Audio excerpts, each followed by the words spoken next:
I'm gonna go back. I'm gonna go back now.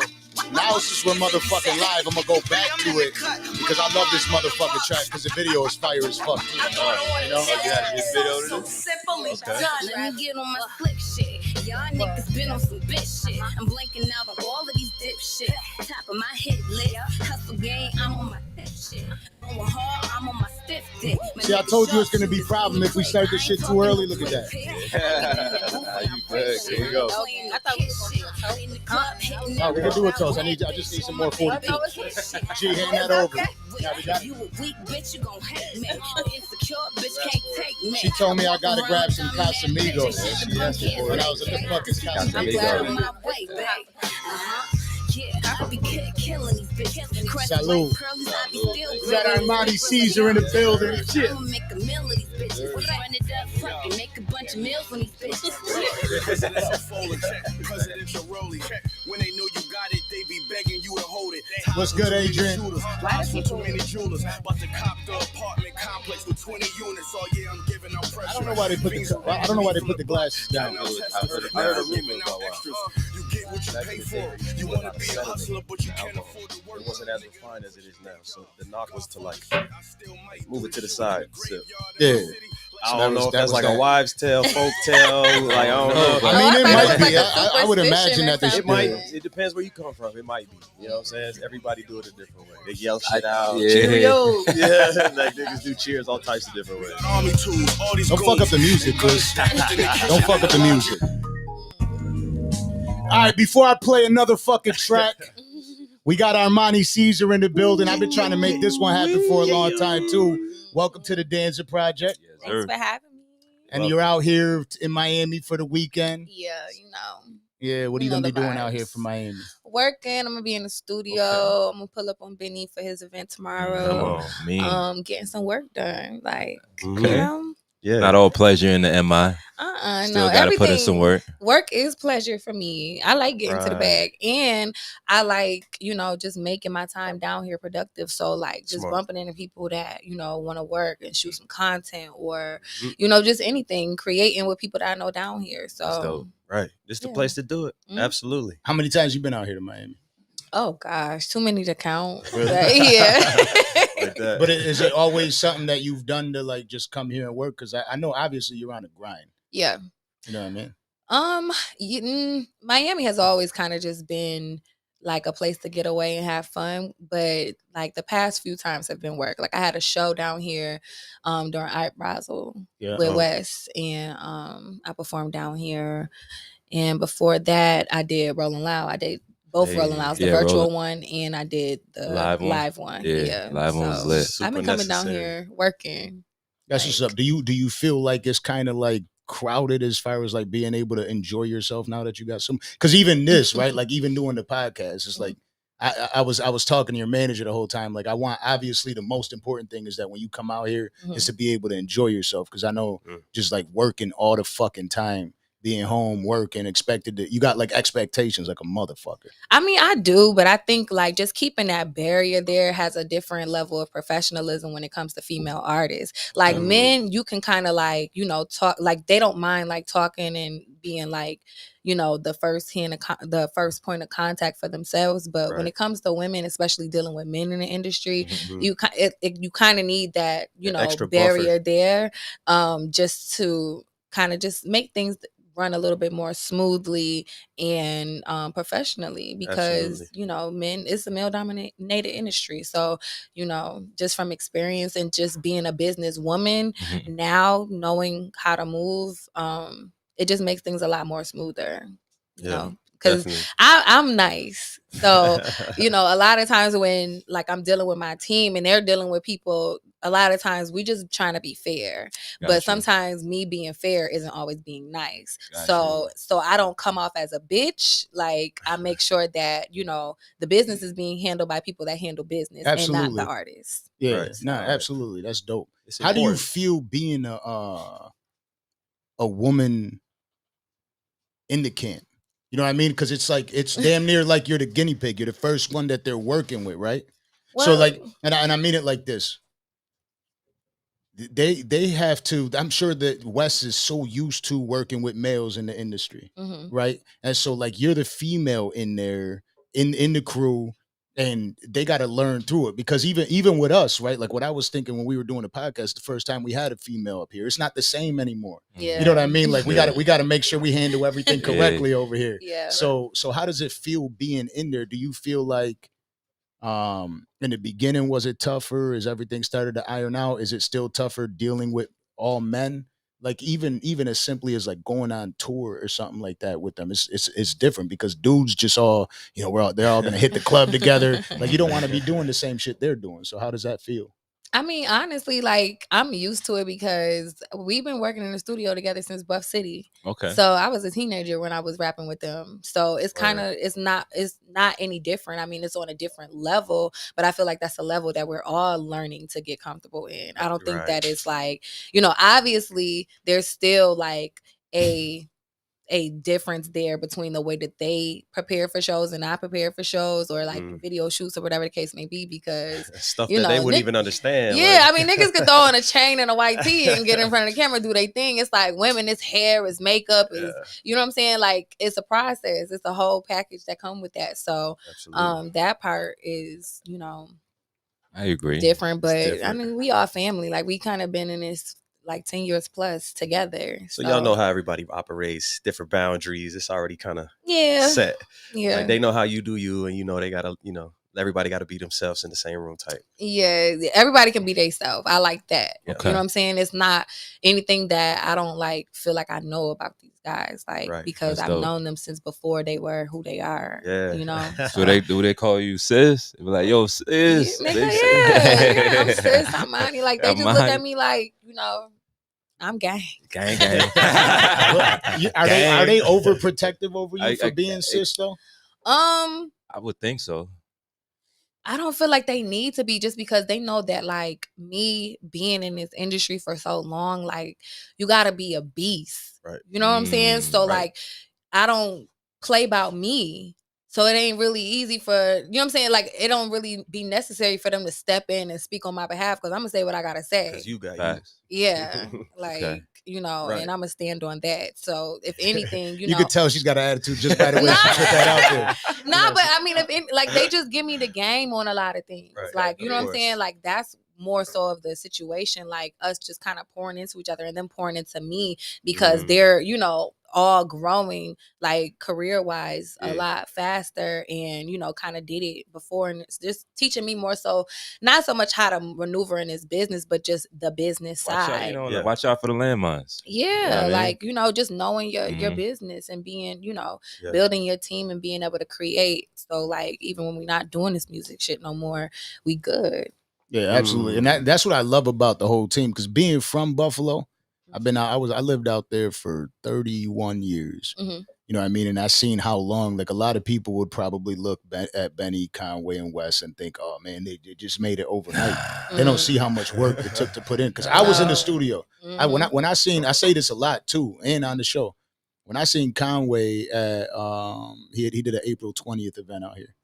And I walked up to him, I was talking to him, and I was like, I'm gonna be real with you because that's the only thing I know how to be. I didn't think you had a shot at making it in the industry because of what the industry wants. When did you say that to him? When you said that at the show? No, when he was at the it was like a smoke event. Okay, got you. And so like I ain't say it in a disrespectful way. I meant it because his music isn't like, usually the industry tries to change you. You know what I mean? And he never really changed it. He kept his own sound. And he actually, and I was like, the fact that you were able to, that you stuck to your sound, you pushed through the barriers and you made it, actually makes you a king. Yeah. True. That's that king to a god shit right there. Yeah. And he said, you know what? I'll be real with you. I felt the same way. And the industry, because the industry is what, like, and that's just that side of the industry. You know what I mean? Because you can make it with killing it with mixtapes, killing it with albums, and having the underground hip hop scene locked. True. You know what I mean? As they all do. You know what I mean? And then most people really don't push through the industry because the industry wants it like, oh, you got to make a radio hit. You know, they want certain shit that really ain't it. You know what I mean? Like when I listen to music, I'm not looking at I don't even listen to radio. I don't even know who does listen to radio anymore. You know what I mean?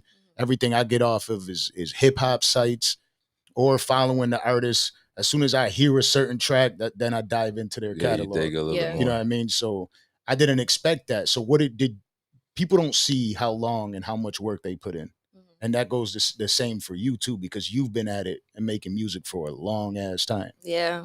So one of the questions I like to ask when we do start off, we went right into it, right? Yeah. Is who the fuck is Armani Caesar? Like what There the you come go. up, like Let's from the go. beginning. Who are you? Intro. Armani Caesar is a boss, an entrepreneur, an artist. I don't like just saying like a rapper because I create art. Like I'm a sing, I'm gonna do whatever, make the track work. Yeah. Come on. And I'm just an overall entertainer. Okay. You know, an influencer. You know, not no brand ambassador. Like I influence people to feel how I want them to feel, whether, you know, hopefully, you know, it translates into inspired, Mhm. you know, because even when I'm on tracks talking my shit, I mean, I feel like that should be motivation for the next girl. Yeah. Like, you know, coming out of Buffalo, New York, it is not easy to, you know, do a lot of any of the things that I've done, Benny, or anybody that has actually made it done, because it ain't like a Atlanta or, you know what I'm saying, a Miami or a Cali. Like, it's different, you know, so it take a little bit more time and it take a little bit more grind, but like if I could do it, the next girl could do it too. One thing I like what you said earlier, you were talking about how making sure that we financially good even after the rap. And one thing about your whole crew is it's not just rap or music, it's art, it's fashion, it's events, it's clothing, it's merchandise, it's a whole different everything. space, and you're roping in a whole nother group of clientele. Somebody might not even necessarily rock with your art, but they're gonna fuck with the clothes. They might not fuck with the clothes, they're gonna fuck with the music. You're gonna catch them. The bigger the net, the more fish you're gonna catch. And that's what longevity is after rap, having these things in place, having those structures, those pillars. Man, doing that this early is great for your trajectory, like your projection.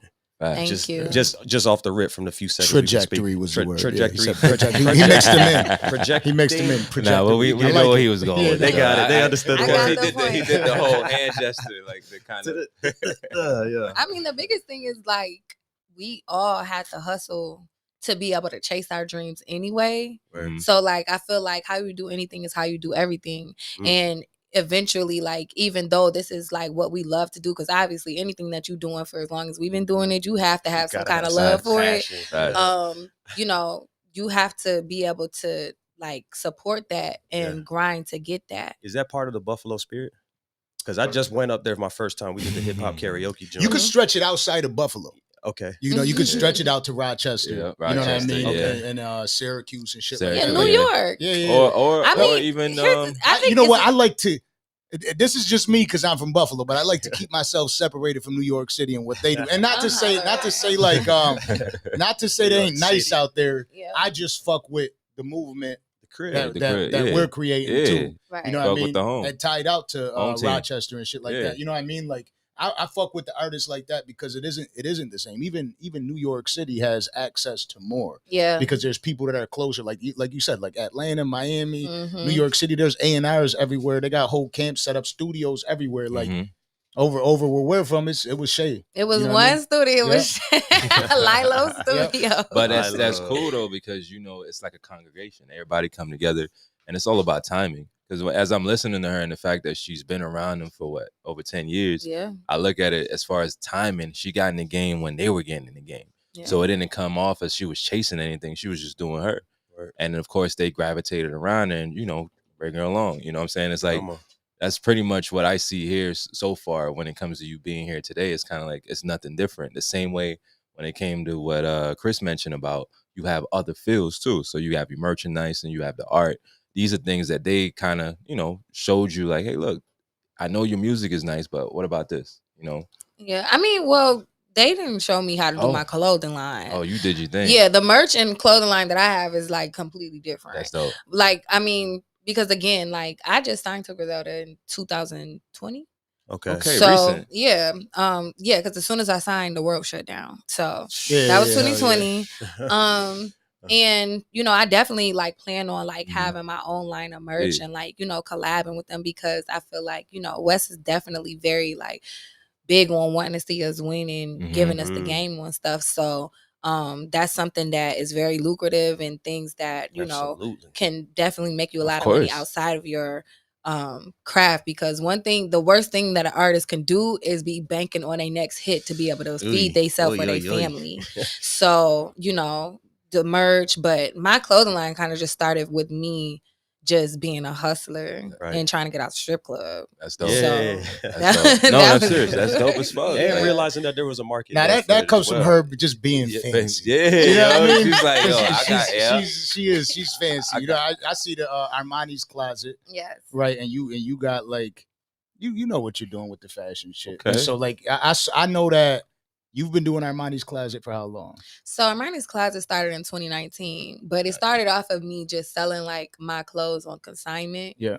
And like on days where I wasn't going out, like say it's like Friday, Saturday, I ain't going nowhere, I would get on live and try on my clothes and then put them on my story, and they would like, it was booming. Like I was making like 2,000-3,000 like a night, with people like buying my clothes that I either like took a picture in for like another company and wore and knew I wasn't wearing it again because, you know, we don't re-rock them outfits. Like, so but it became a thing, and like girls was like hitting me up like, well, you gonna get this in a medium, or is you gonna get this in a different color and stuff like that? You got this in a different size. And I'm like, okay, well, it's a need here. You know, like now they looking to me to actually like sell them clothes for real. So not realizing like this is like literally stuff from my closet that I was gonna take to the Goodwill anyway. But and so that's clever. That's why the name is synonymous. Yeah. I mean, like hustle, it has nothing to do with strategy or anything like that. Like it's in you. It ain't on you. It's not something that could be taught. So I'm gonna figure out how to make money. However, just because I never really had it like that. Yeah. You know what I'm saying? So I'm always thinking of ways that I can capitalize on things that I'm already doing, you know, and be able to make money from it. That's what's up. So talk to me about your come up then. Like, and what I mean is not the industry shit, right? Because I hate talking about like industry shit. I like talking about real life shit. And the reason I created this shit and started doing a podcast is because I think like the real story behind everything is the dope shit. Yeah. You know what I mean? Not the you know, what's your first hit record? How'd that go? You know what I mean? When's the next album dropping? And we get into all that shit, but like when I mean like who was Armani Caesar, it's like how did it begin? Like you were born and raised in Buffalo. You know what I mean? We're East. Yeah, I was on the East Side, Bucktown, but also the Fruit Belt as well. Yeah. Okay. And I went to a performing arts school from 5th to 12th grade. I went to performing arts. And I kind of I loved music. Like if you see me with some headphones on. And shout out Walkman. How old are you? I'm 32. Okay, so you had a Walkman. Yeah, she definitely had a Walkman. We caught the end of that. Yeah, she did. She's familiar with cassette players. Yeah. So I definitely used to have on headphones, and I started writing raps probably when I was like 12. And I used to go to class, and so I gotta ask you though, who inspired you back then? Who were you listening to back then? Remember? Everybody. Okay. Got to. Like literally everybody. Like I was listening to everybody that my mama was listening to, plus a little bit of like new artists and just, you know, everybody, old school, new school. I was a huge Dipset fan. Of course. You don't hear a lot of females put that out there like that. I was gonna get the Dipset bird tattooed on me. Like that's how diehard I was. That shit was hard. I had the gear. I ain't gonna lie. I had the gear. I was so like, That's I definitely was a huge Dipset fan, but I also love DMX. I love The Lock, Styles P was one of my favorite like rappers. Like so just kind of like growing up listening to like females, Eve, Lil Kim, Foxy, of course. Nice. Those are all people that kind of inspired me, but like I like listen to the men because I didn't want to be compared to no females. Right. And at the time when I did like used to rap, it wasn't females rapping like that. So I like that. It was like I wanted to be the female that would kill it on a nigga level. Like, you know what I'm saying? I didn't want them saying like, oh, she cool for a female. Like, no, I wanted to be like killing these niggas. Right. So when you said you were writing music, when you started writing music, was it a rap? Or was it like, I was writing singing at first? Nah, I was writing raps and poetry.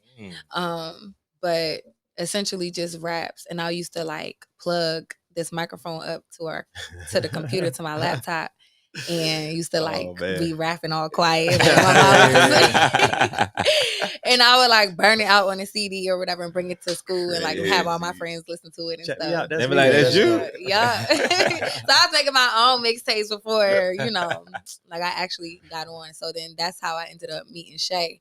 I seen a flyer for Lilo Studios for like $350 for like 10 hours. He was doing like a special. Shit. Yeah. Nice. Run that. And I went in there to you know, request some studio time, talk about some studio time, and he was in the back doing something. I think he was like on a call or talking to somebody, and Benny was writing this song for this girl.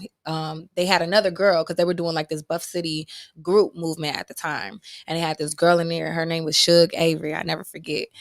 And he was like basically like writing her shit, going over it with her or whatever. But while the beat kept playing, because you know what's playing on the loop, I was writing a verse to it or whatever. Oh, okay. So then somebody heard me spit it. I think it was like his name is Hooch Krills. I never forget.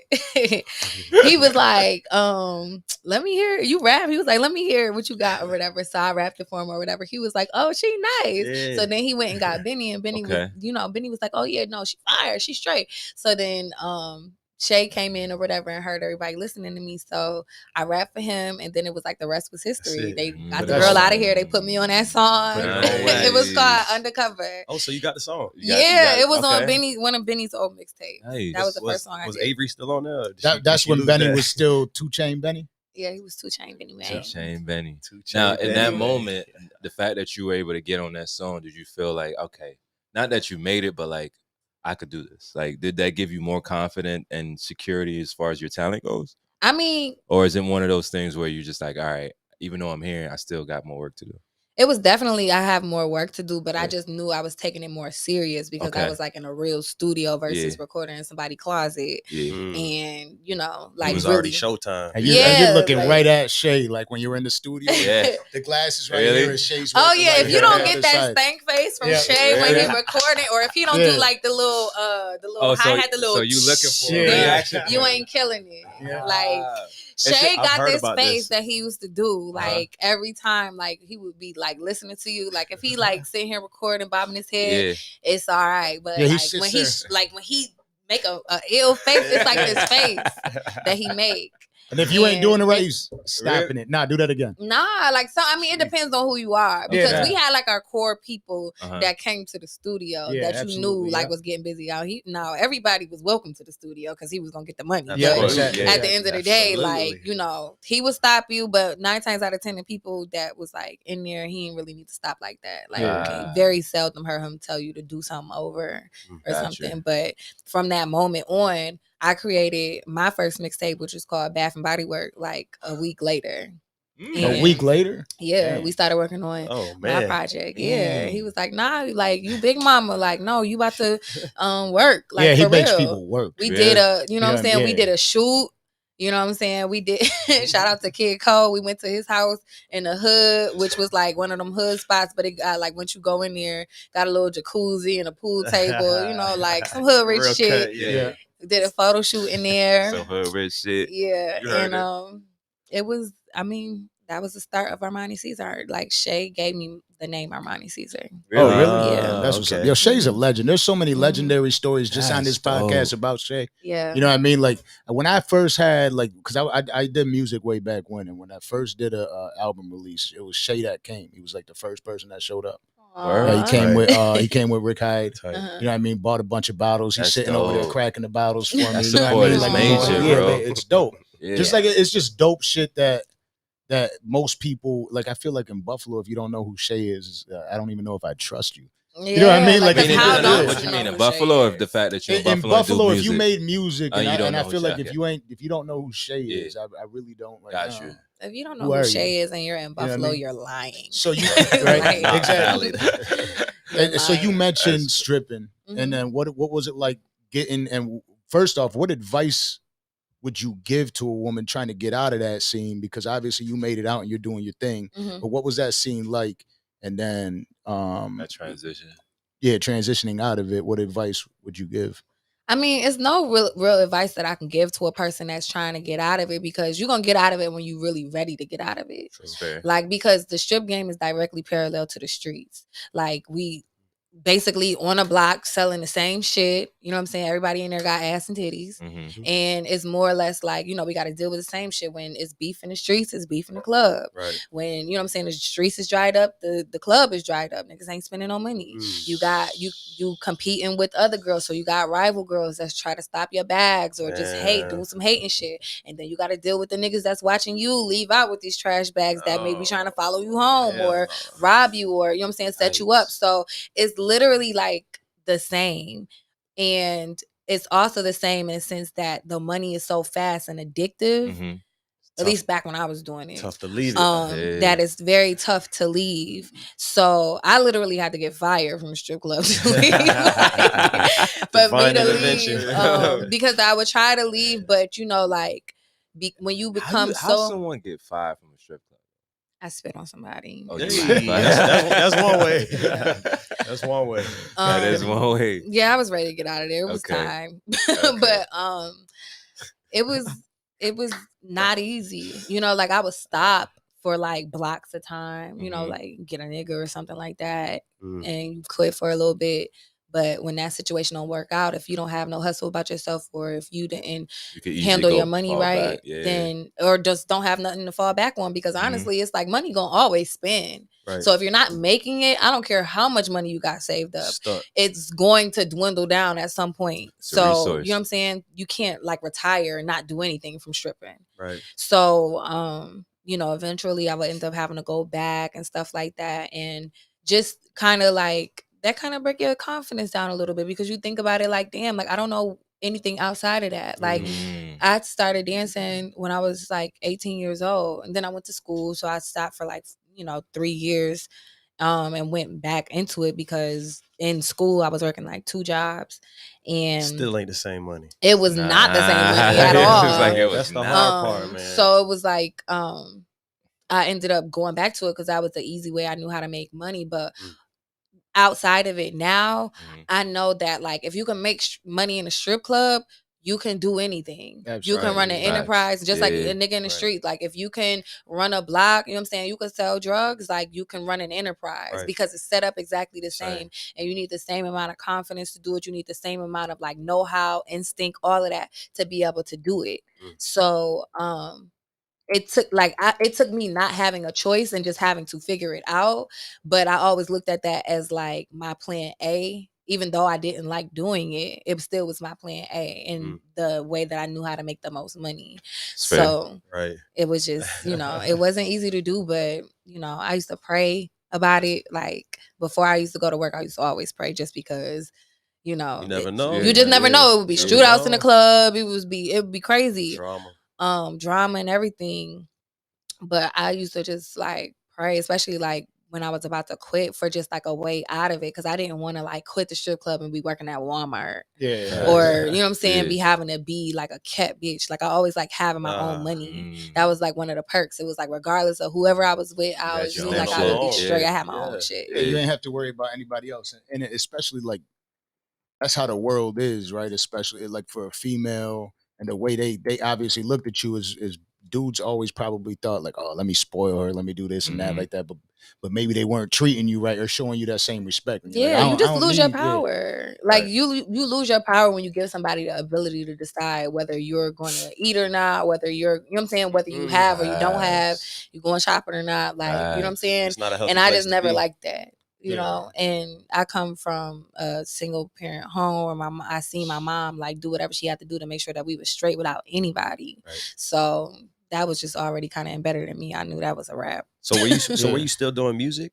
Simultaneously? I was doing music, and like especially when I started bubbling before I got signed, like niggas would be coming up to me in the club like, yo, you Armani Caesar? I ain't know you did. Can I get a picture? That's dope. That's crazy. But I used to feel so fucked up because I would be like, I mean, nigga, do you want to dance or not? I'm sitting there like, I mean, what's cool up? All, like, you know, that's fine, but do you want to dance? Exactly. Like, I'm here to make money. I'm here to make this money. This is not about no. I don't need no fans in here. Yeah. Well, no, because it was so much shame surrounded about like dancing, because it wasn't like globally accepted like how it is now. Yeah, for sure. So like, you know, it was so much shame surrounded around like dancing because people thought like, oh well, you know, she easy or she fucking or this, that, and the third. And that was never the case. But like it was hard for a person to take you serious knowing that you was a dancer. True. Like because of the stigma around it. Not Makes sense. knowing like dancers, at least the ones that's doing it right or probably making the most money, are like the stiffest on the niggas. Right. Like, so yeah. Right. And that's how it is in any industry. You know what I mean? Like for men, when we're hustling, you know, there's the people that are hustling that are making money, and then there's the people that are hustling that really don't got shit ever. Yeah. You know what I mean? And it's so you're in a league of your own up there because there really ain't that many that know how to do it the right way. Yeah. And that's in the music industry. That's hustling. Most people, what do they say? Like there's the 2%, the top 2%. That's it. Yeah. That's 1%. in every industry. You know what I mean? Every fucking industry across that you think of. And so if you got it and you know how to hustle, because that really you're like completely 100% right.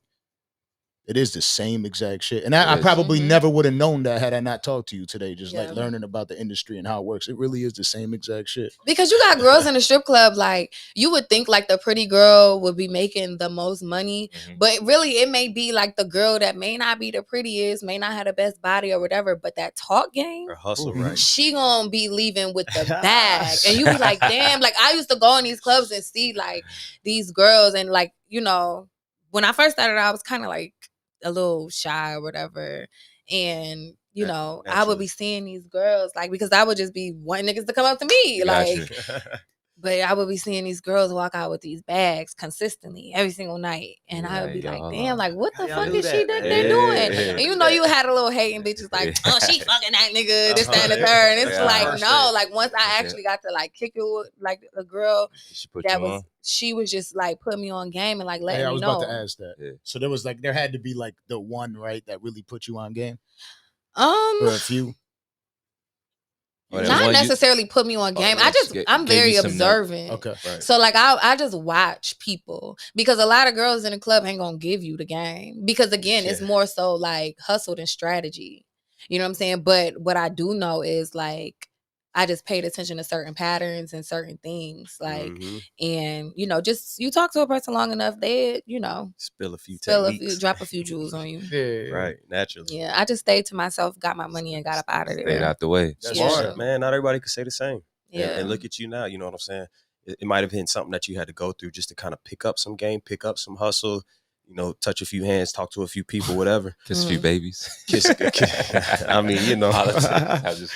But it's necessary, man. It all equates to where you are now. You know, getting that game, getting that hustle. I wouldn't be who I was if it wasn't for the strip club. I respect that. I even like me going and doing these like stages, like because again, like I was signed 2020. So like last year was the first year like I was actually doing like stadium shows, like Made in America, all 4 Rolling Louds, Day in Vegas, like, you know what I'm saying? So ain't no light shit. That ain't no light shit. But I looked at it like how you do anything is how you do everything. So I figured if I can step out and do this show and like half naked or go on the stage half naked and dance for these guys I don't know, it ain't nothing for me to rap my song to, you know what I'm saying, these fans, like, you know what I'm saying, or people that's expecting me to be here, or even if they don't know me, it's like, I've already done this before. Right. So, like, there's a certain level of comfortability that you have with kind of just doing it, feeling the fear and just doing it anyway. Yeah. So, you know, and then again, like it gave me lots of experience. It showed me a lot. Like I ran my bag up when I was dancing. Like I was making like trapping money when I was dancing. They don't need to hear numbers. So, they don't need to hear numbers. No, I'm not giving no numbers because all of that is relative. I mean, in the grand scheme of things, it's always gonna be somebody with more money than you. But I did well for myself when I was dancing. Good, man. That's huge. Yeah. I got a homie, he got like severe stage fright. He just gets in the way of himself. He's a wonderful artist, great artist. So he's actually a singer. And just looking at him, you wouldn't expect it. And he's so scared to drop his shit. He's just sitting on music that he don't want to put out. He don't want to put it on YouTube, Spotify, nothing. He just holds it near. And I used to work with him at the Improv Comedy Club as a server. And I'm like, bro, do you realize how many people you talk to in a day? Just think about this. You're at the Improv showroom, about 450 people. You might have 30 people in your section. It's a show Wednesday, Thursday, Friday, Saturday, Sunday. you see and speak to at least 300 people. You probably spoke to 50 people just in your day getting here, the gas station, the grocery store, just daily life. Now, times that week by week, 52 weeks in a month, in a year. How many people you talk to? What the fuck are you scared about? What do you got to be nervous about? You shouldn't have no fear of speaking to people or being in front of people. I understand it's music and it's your craft and you're putting something into it and it's hard to be vulnerable. But I'm like, bro, you overthinking it, man. Just drop. Just put it out there. Fuck, if they don't like it, fine tune your craft and get better. That's upbringing, though. You know what I mean? Like, that's definitely upbringing, because there's people that just don't have it in them. You know, like when, again, I used to hustle, right? And so the one thing is I got into business and I fucking hated it because I was forced into getting the job and shit like that and get my life together after I caught a case. And it was hard for me to convert. You know what I mean? So I definitely still hustle. But while I was in that process and I was trying to recruit people to come work, because I was in collections, right? And I was trying to recruit people and hire people, and mad at the people I was meeting. Like, I was really trying to get them paid. Like, not just some regular ass salary, you know what I mean? But you got to bring them in somewhere low. So I'm seeing kids that were making back then. It was like, this was probably like damn near 10 years ago. There's kids making like $8, $9 an hour. And I'm telling them like, yo, come work for me. I'm going to give you 14, 15. And that's just a start. And then I'm gonna really plug you in. We'll get you your own office space and shit like that and try to put people on. And what I had to figure out quick was not everybody wanted that shit. You know what I mean? There's a lot of people don't really have that shit in them. They're comfortable being where they are, knowing where they feel protected. He feels protected in that space. You know what I mean? He doesn't really want to go out there and have anybody cast judgment on him. Me, I'm the type of person, I don't give a fuck about judgment. Right. Hate me, love me, or whatever. I'd never be doing no fucking podcast live if I gave a fuck about what people think about me. You know what I mean? You can't operate from that space. That's a fear of rejection too, and the fear of rejection is one of the strongest fears, because it deals with you having to be the most vulnerable. Right. And with him, like with music, like especially in artists, we very sensitive about our shit. Right. So you have to understand, like, you know, like people will like hold grudges or not speak to people that they miss, that they love, and everything just based off of like, oh, if I do call this person, is they gonna hang up on me? Or if they gonna be like, fuck you. Like, I don't want to say that to her. Niggas won't walk up to the girl of their dreams just because they scared. Like, oh, she gonna shut me down. Jeez. I ain't gonna, you know what I'm saying? Like, in life, you just gotta shoot your shot. Like, you know what I'm saying? So it just take that. Like, and but how long are you gonna let that hinder you from your greatest moment? I mean, it's, you know what I mean? Like, it's not something. I mean, I'm pretty sure if it was up to him like that, like he would be doing it. Nobody wants to be scared. True. You know what I'm saying? Nobody makes that. I better not be the only motherfucker drinking up here. I mean, I bought 2 bottles of 42 today. I'm hollering. You know what I mean? No more hollering, goddamn. You can't holler with a low tone. It's inside. I'm loud and inside. I'll tell you what, yo. When I was I grew up in the east side of Buffalo on Broadway and Coit Street, right? When I was, and this is the difference. This is why I said it's upbringing, right? Like when I would go, when I would say, oh, that girl's hot, shit like that, and you said that around your group of people, they were like, you got to go say something to her, no matter if the chick was like 10 years older than me, and like they basically like push you into the street. Yeah. You know what I mean? They used to have the Italian festival over there, and we go there. I'd be there with all my boys, and a girl walk by, and I'd be like, I say something, and all of a sudden you're getting, you know what I mean? Back then they call it, you're getting ribbed on, and they're fucking with you like, yo, you gotta go say something. And so I had to learn young that I had to keep walking up. Gotcha. You know what I mean? So I'm walking up asking girls for their number. That was pretty much laughing at me and shit like that. But then I got ill at it. I'm like, because I knew, I knew I was out of the game. You know what I mean? Literally, I'm dead ass serious. 10 years older than me. I'm like, look, everybody's fucking with me over there. But that's a strategy. I mean? Yeah, but I'm gonna need you to hand me the number, and they come there with me and shit like that, and I talk my shit. But back then, I had to learn young how to grow a set of balls. You know what I mean, and be able to walk up and talk. A lot of people, their upbringing is. It's not to be a dickhead, but they're soft.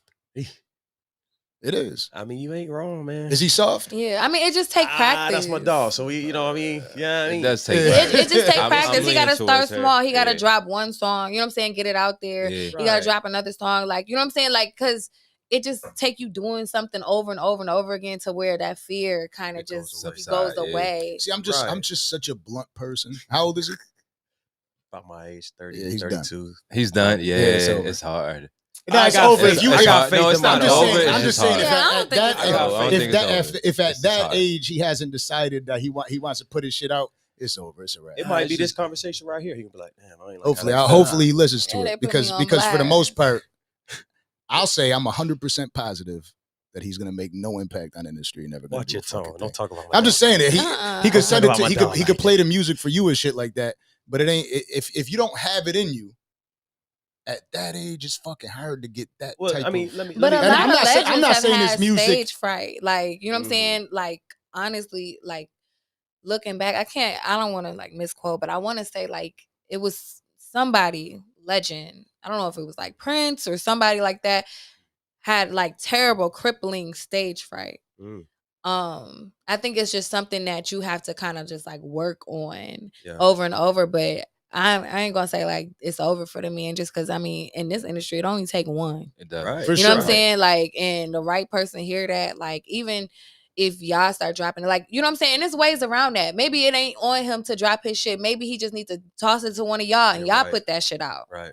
You know what I'm saying? Take his hands you know what I'm off, saying? If his he letting hands y'all off. hear that, you know what I'm saying? Like, Exactly. y'all gotta find the strengths, like, and use people's strengths and their weaknesses. If that's his weakness, and you know your strength is like, you know, bigging him up and putting him out there, then just do that for him. Do him that solid because eventually it's going to pay off. Eventually it's gonna like make sense, and somebody's gonna hear him. If he nice, it could change all y'all lives. Because now you on staff as an A&R or you know what I'm saying, his manager or whoever, and y'all bringing in bags together. See, I'm giving you game. It ain't changing my life because I'm the dickhead that just said he ain't never gonna you know make it. So like, he you ain't gotta giving me realize shit. everybody got strengths and weaknesses. And this is something that I'm learning now, just, you know what I'm saying, being an entrepreneur and having to put people in position. Like, you have to use people's strengths. You know what I'm saying? Everybody got a strength, just like everybody got weaknesses. Instead of concentrating on their weaknesses, you put people in position and where they strong at. If he make the music, just let him make the music. Right. And then somebody else put that shit out. That was my message in telling him, like, bro, you tripping, bro. First of all, the music is dope. Yeah. Second of all, you're already doing what you worried about doing.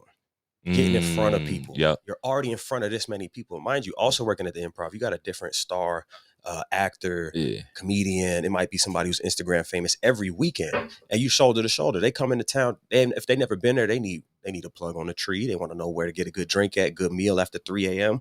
They want to know what's up, so they link it with the staff anyways. But it sounded to me he just needs some good representation. He need a manager that's gonna be able to speak on his behalf and say, Armani's "Look, gonna sign I got." Because like I feel I'm leaning towards him. I'm just naturally. I'm just naturally more of a dickhead right now. You know, I'm definitely naturally more of a dickhead. And I'm at a point in my life, like, and I've done business with so many people, where it's like I want the people who really want to get to it. I need to see something in somebody. Yeah. You know what I mean? I like people who are driven, and when you could just, for me, energy is important. It's probably the most important thing in this motherfucking world. Yeah. When somebody comes up to me with the right energy, you know what I mean? At first, it's always a sizing up contest. You know what I mean? You got to make sure everything is cool and shit like that.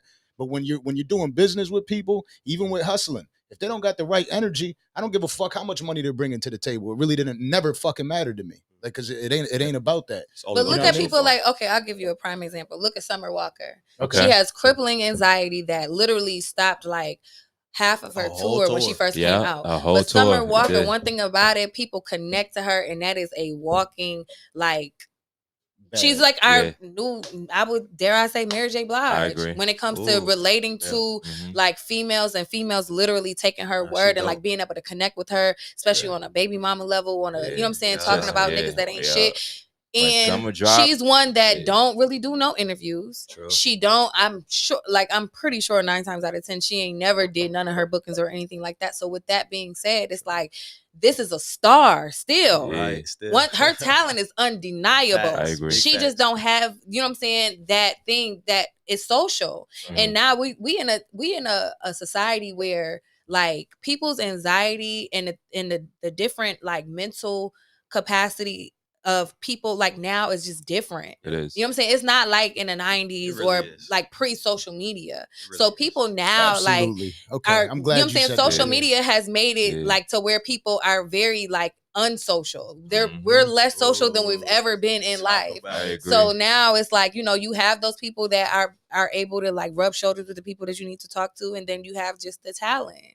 But again, like I just feel like you just use people like strengths and weaknesses. Exactly. Absolutely. Like you that's why teamwork is important. You can get far with people.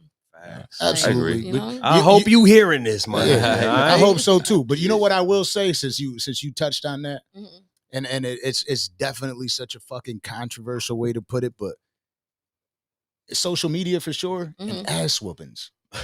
You know what I mean? Like my mom used to whip my ass when I got out of line. I feel like a lot of people right now, they're like, a lot of the generations now, like, I mean, if you put your hands on your child, they're calling the police on you and all sorts of crazy shit now. You know what I mean? Like you're a bad fucking person for disciplining your child and shit like that. But a lot of these kids nowadays, they're just soft. Like a lot of the kids that resort to these shootings, like these little young kids, they're really scared. They'll be fighting over some shit because they don't want to get beat up. You know how many times I got into it? Like I fought every fucking day.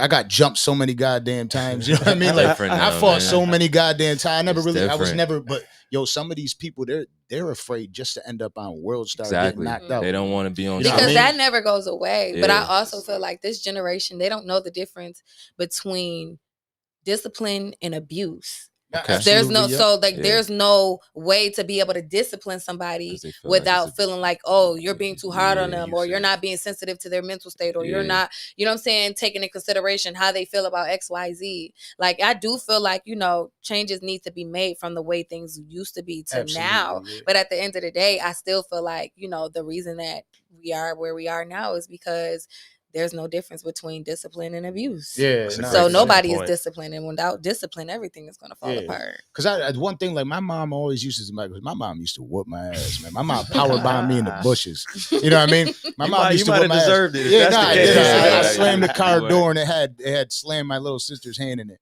You know what I mean? I ain't mean to, but I did it. She came up with like, shout out to I was mom. like, my mom's, fucking rest in peace, Razor Ramon, because she hit me with the power bomb and shit like that. Hell yeah. You know what I mean? But we, regardless of whatever, I knew for 100% certain that my mom loved the fuck out of me. You know what I mean? So that was like never up for debate.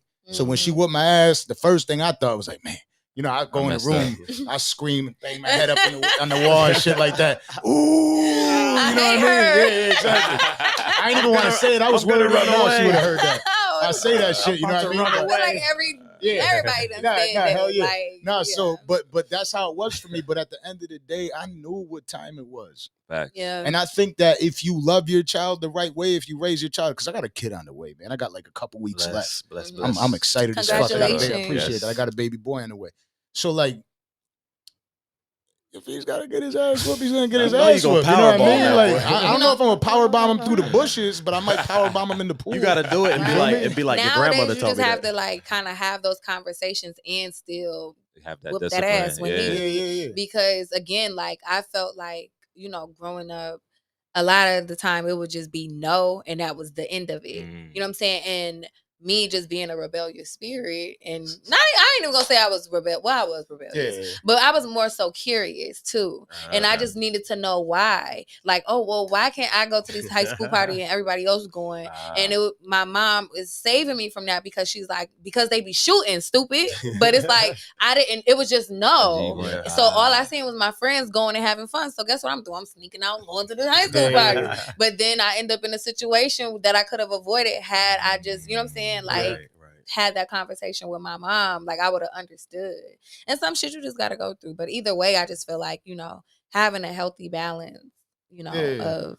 And one thing about getting those ass whoopings at home, you're going to get an ass whooping. That's just life. Yeah. You'd rather get it from me than from somebody out there in the streets. Yes. And now you on Worldstar and the whole shebang. So trust me, I'm doing this for you. You know what I mean? And certain shit you get your ass whipped for, like, it's saving you from like going to jail or getting your ass beat by the cops or even worse, killed. Like, you know what I'm saying? Like, absolutely. That's so real. Cause these kids nowadays, they be so on fire to go outside, like don't even be needing to hustle or nothing, but just be wanting to just be down. For the grand. And Yeah, you know what I'm pretty saying? much. It's like you doing this, you need your ass whooped. Right. Because what is Nah, you doing for this real. for? You come from a good home. You need your ass whooped. They don't know You better. out here risking your life, For like real. you know what I'm saying, for We laughing, clout that's or real shit, whatever. though. And then now, like you getting your ass whooped by the cops, and you on Worldstar because they like, no, don't stop hitting him. Get your foot off his neck, like you know what I'm saying? Get your Because foot off his neck. because No, you that's done real. did some shit It's that not you ain't funny, have but, no like, business doing. yeah. No, like I'm being That's real serious. shit. That's real Like shit, though. you didn't have no business doing that though. Like come on, it's certain situations that we can avoid, Landon, could you come get this ice? and it's just like just sit down. Yeah, And if you nah. can't sit Sit your down, ass then down. sit your, like get put down. Nah, get put down. Nah, but real shit. Like I don't know if you remember with the Adrian Peterson situation. Yes. Right, Adrian Peterson, you know who he is? He's a star football player, Yes. especially at the time. He's like Hall of Fame. He's still Hall of Fame, obviously, Mhm. but he's like top tier running back. And he was doing the old school shit with the switches. You know what I mean? So like the tree branches, where you whoop your kid and shit like that. And Oh, I never had and it was that. like an in-house thing, and that's how he was disciplining his But we kids for talking some about time. an And then NFL finally somebody, player with a and switch. then finally somebody That's- found out that he had did it, and shit hit the fan. And then he's like the worst human being in the world. You know what I Mhm. mean? I think I heard something Yeah, about that. but like that's how quick it could change. Like people's perception of what you are based on how you discipline your children. So it's for a lot of parents, I'm sure they want to, Okay. but they're scared as fuck to do it Yeah. because they don't want to be judged. Especially when that kid goes home. Like one of my boys is crazy as a motherfucker, right? Him and his girl got into a fight. Dude's a wild boy. You know what I mean? She sit there fucking arguing with him, slam the door on his face, lock the door. My boy's fucking nuts. So he fucking like headbutts the door, head through it. And he's like, what? You know what I mean? Looked at his girl, what? And like he's just mad. Nothing happened, right? But his daughter had went to the school.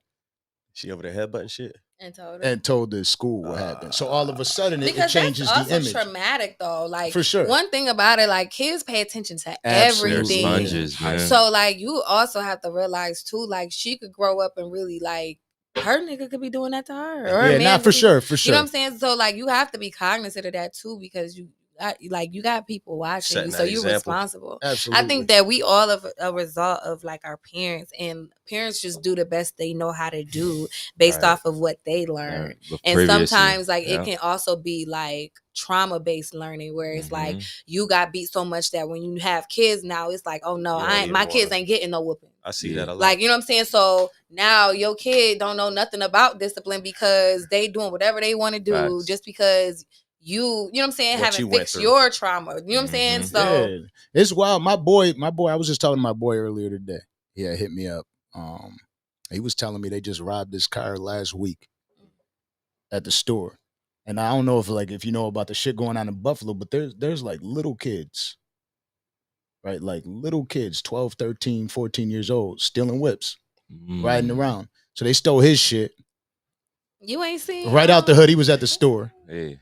Took the wheels. So he found it later, like the Okay. next day. Oh, they stripped the wheels. They took the Stripped rims the out? wheels. It's on blocks. Had fucking, Dutchy guts in Yeah. the whip. Yeah. Fucking perfume bottles. Like they stole his shit and left it there. And then Damn. recently they had like probably last year they stole mad whips from a dealership, Wow. which was my Oh, boy's man. dealership. Right? They stole like 10 whips. Oh, he just needs new And security. Yeah. Nah, He because needs some- it was when it was closed. They fucking Went in there. parents dropped them off, ran through the Parents dropped them ran off? through the gate to open up the lock key, the key lock box or whatever.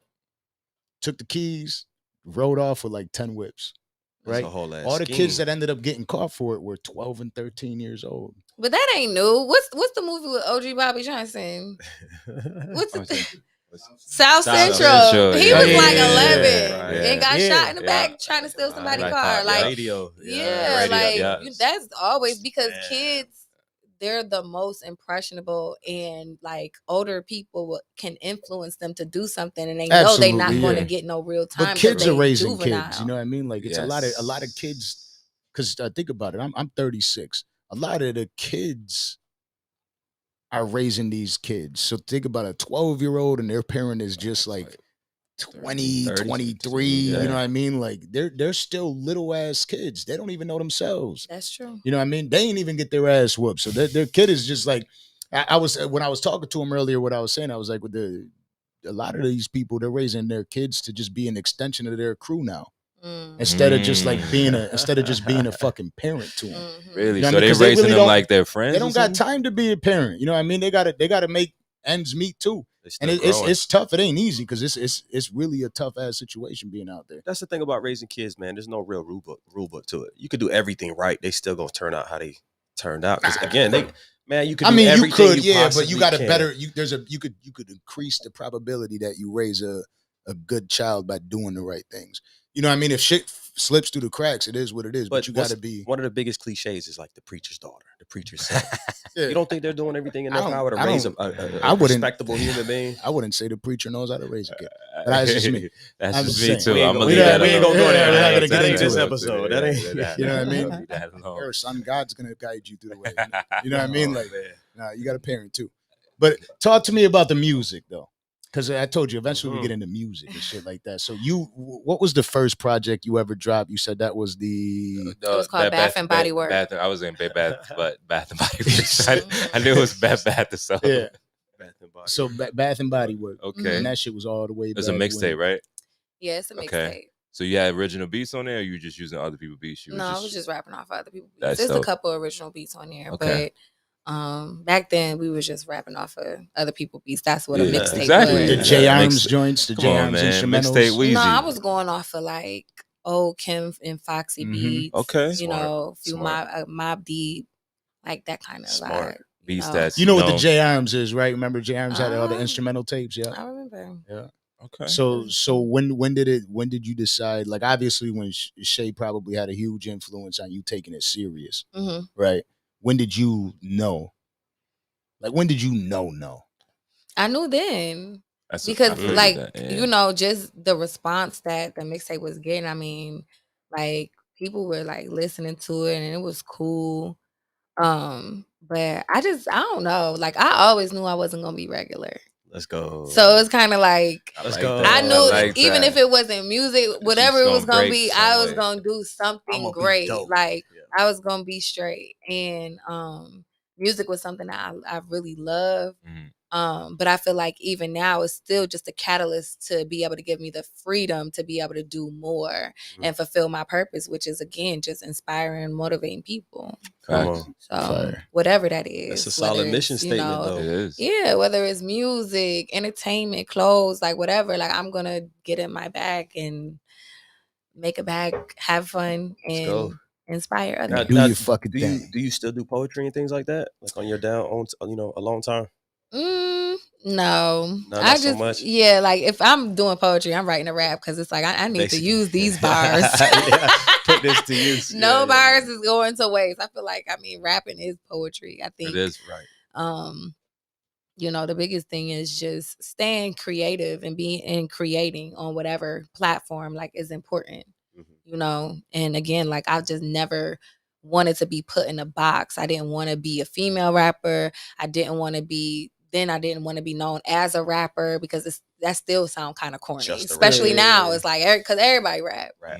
So it's like, you know what I'm saying? Then it was like an artist, but it's like, I mean, what kind of art like that? So I just entertain.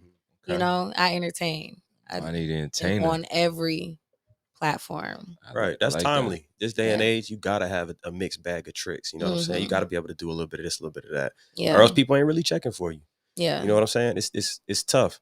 And that's one of the things I wanted to ask you about. You know, in this day and age, when you're getting put on to somebody's music, somebody might say, yo, you heard that new such and such album? You heard that new such and such album? Mhm. I'm gonna be honest, nah, bro. There's so much music out. Mhm. So for you being an artist, do you feel pressure to keep up with that pace, the overall pace of the rap game? Or is it more like, I'm gonna drop when I drop because my shit gonna be dope when I drop? Yeah, hell no. I'm going at my own pace because I'm not relying on music to make me rich. So I could have fun with it. Ooh, let's It's like, go. you know what I'm saying? I got the freedom to do whatever the fuck I want to do because Yeah. whether this shit go platinum or copper, I'm good. I got this poppin', like, I you know got what I'm this saying? Platinum or I copper. mean, regardless, you obviously want to like be like work in excellence. I don't do nothing half-ass. Facts. And I never wanted to sound like anybody else. So like my music is different. Like you don't see no girls that look like me rapping like me. Right. So it's like Right. we're on those kind of beats. So Especially it's, you know, that's like my own lane and I'm comfortable in it and I get to grow in that lane. Like, you know what I'm saying? I get to grow and just experiment. Like Liz too, I did a lot of experimenting and I just was having fun and just like going with like what felt right. Right. You know what I'm saying? I wasn't trying to say like, oh no, I'm making this for this, or I need a summer banger, or I need a club joint, or I like, nah, like it just came. I got beats, you know what I'm saying, from Derringer and Monk, just like I got beats from Beat King and Rico Love. Like, you know what I'm saying? So it's just fun for me. Like we just having fun. You right where you supposed to be. I'm right where I need to be. Like, you know, I used to hear people say all the time, like, well, don't just chase like your passion, what you want to do, and the money will come. And I used to be like, girl, that's bullshit. Like, get the fuck out of here. I still got bills, so that I can't take no passion to fucking pay my rent. I can't pay it with no passion. But it really makes sense though. Now it's like, you know, when you just like being led and really just like doing what you like feel like really doing, and of course doing it with excellence, and being mindful of just knowing, like I don't go into anything not knowing what the fuck is going on. You know what I'm saying? So I do my research on it, and then after that it's like shit, it can't do nothing but win. Right. So fire. You know, I sit there, I talk with so many different type of people. There's so many people that don't know about Griselda yet or any of the movement yet. And people ask me like, Armani Caesar, who is she? What is she? You know what I mean? And my answer to them was this, and it was plain and simple. It's like, you might not have heard of her yet, but I guarantee you will. And the reason I say that is because of what you said. The reason I say that, I don't know, and not to be a dickhead, but some people won't make it because they don't have that confidence in them yet. You can hear it in there. Because you have to have a certain level of confidence to make it in an industry like this. You really do. Rapping on the beats, you're talking about rapping on, putting on the performance, looking the way you do and putting on that performance, they don't expect that from you. Yeah. But most of the people don't. And so when they finally get an opportunity to see it the same way I felt about Conway, the same way I felt about Benny, the same way I feel about Wes and everybody else on that label. You know what I mean?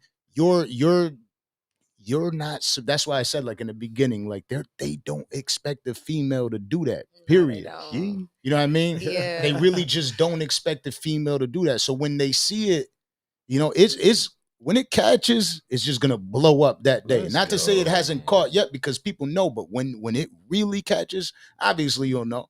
You know what I mean? And that's when everything changes. But it takes time for all that shit to happen, because people have to. When I was out here, and I was saying Benny, Conway, Spesh, you know what I mean, Wes, anybody I was saying, they really didn't hear about it until all of a sudden they heard it. Yeah. You know what I mean? When they did the show out here at it was like at a Miami spot, right? And everybody was spitting, and the people that didn't know him, like after that, they're like, how the fuck did I not know who this is? But then it came to a point where I'm walking out of the gym.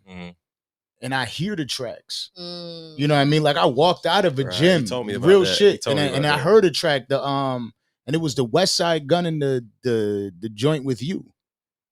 It's your track. You know what I mean? So like, that's fire. I till today was the first. I thought it was Benny's track because I heard it. I just saw the video a bunch of times, and I have it on like the playlist. Yeah. So it'd be playing on the when I'm sitting in the house cleaning and shit. You know what I mean?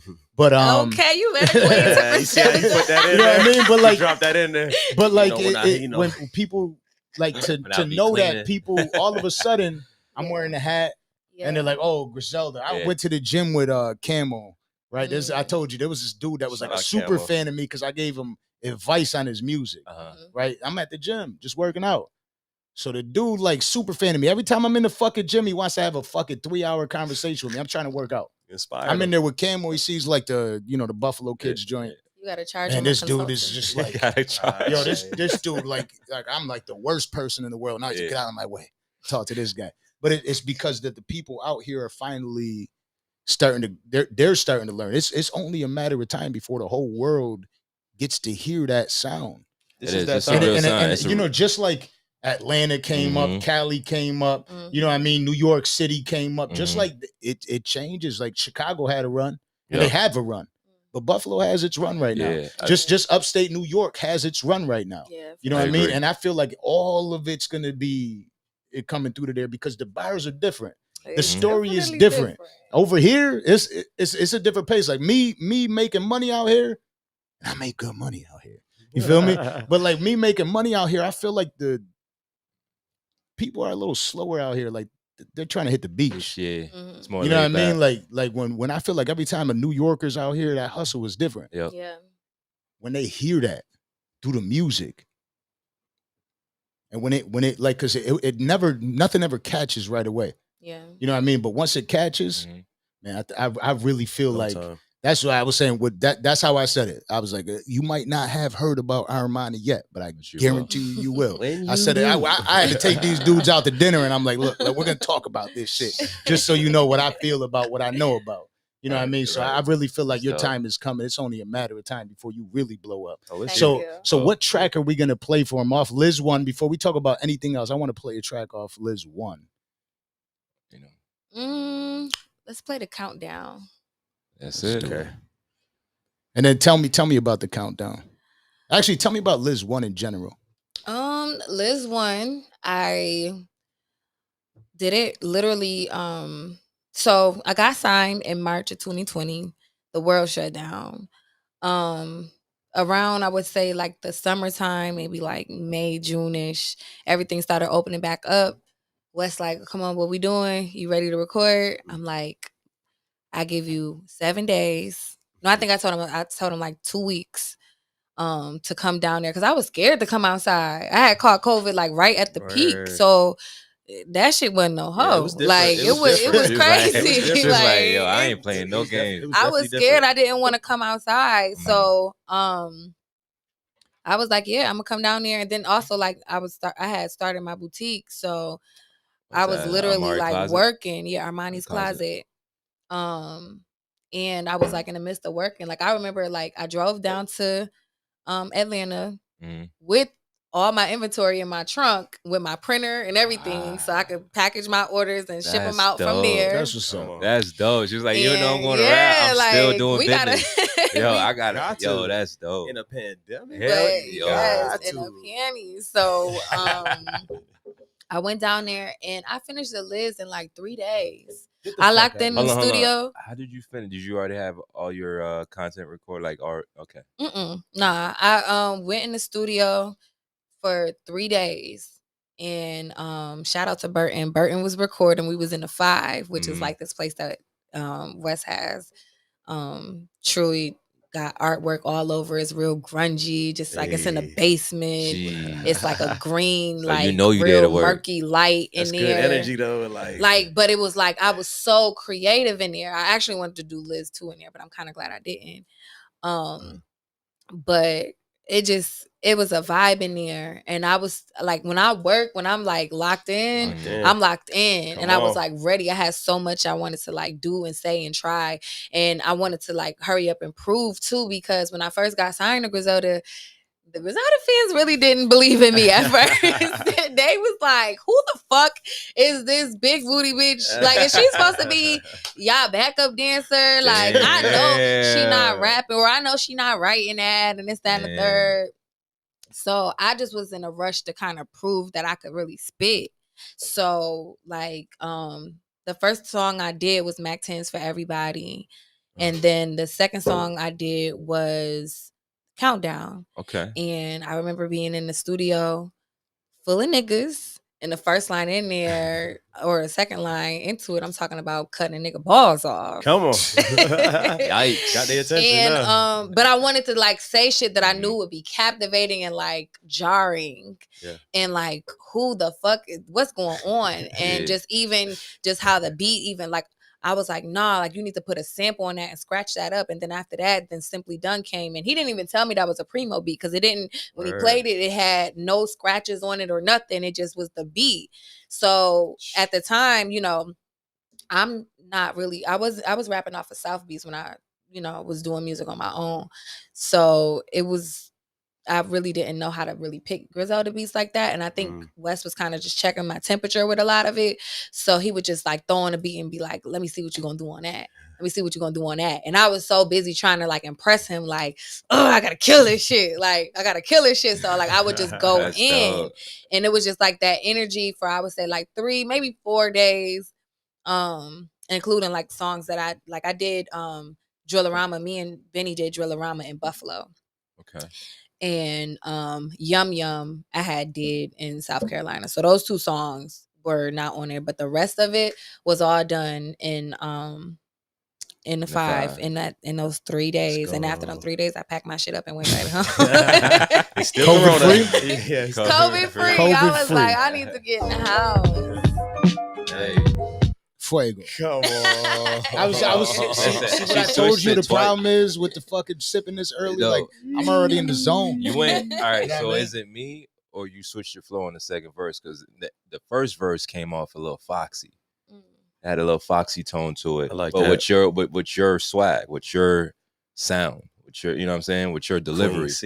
However, the second verse, it was all Armani. Like in my opinion, like, I don't know. I don't know. Like, I don't bring to mind like certain people, like certain, like the instrumentation of whatever beat that I'm on just brings that out of me. Now, obviously, I can't sit here and say that I don't have those influences. Yeah, I was about to say up that. On that. Okay. But at the same time, I mean, like, if you're gonna say I sound like Foxy, Foxy sounds like Jay or Foxy. You know what I'm saying? Like, like it's just. Maybe my I completely tone agree like, with her. You know I'll say this: she sounds like Armani. Yeah, she does. You know what I mean? So it's just reminiscent of that because you probably have never heard a female rap like that. That's the tough part. Yeah, that's the connect. That's the tough part about being a female in the hip hop game, because it's always like who you're compared to, because there's not a lot of them. You know what I mean? Exactly. Yeah. So dudes, like when you hear them, you could like, obviously, like if you want to say shit like that, right?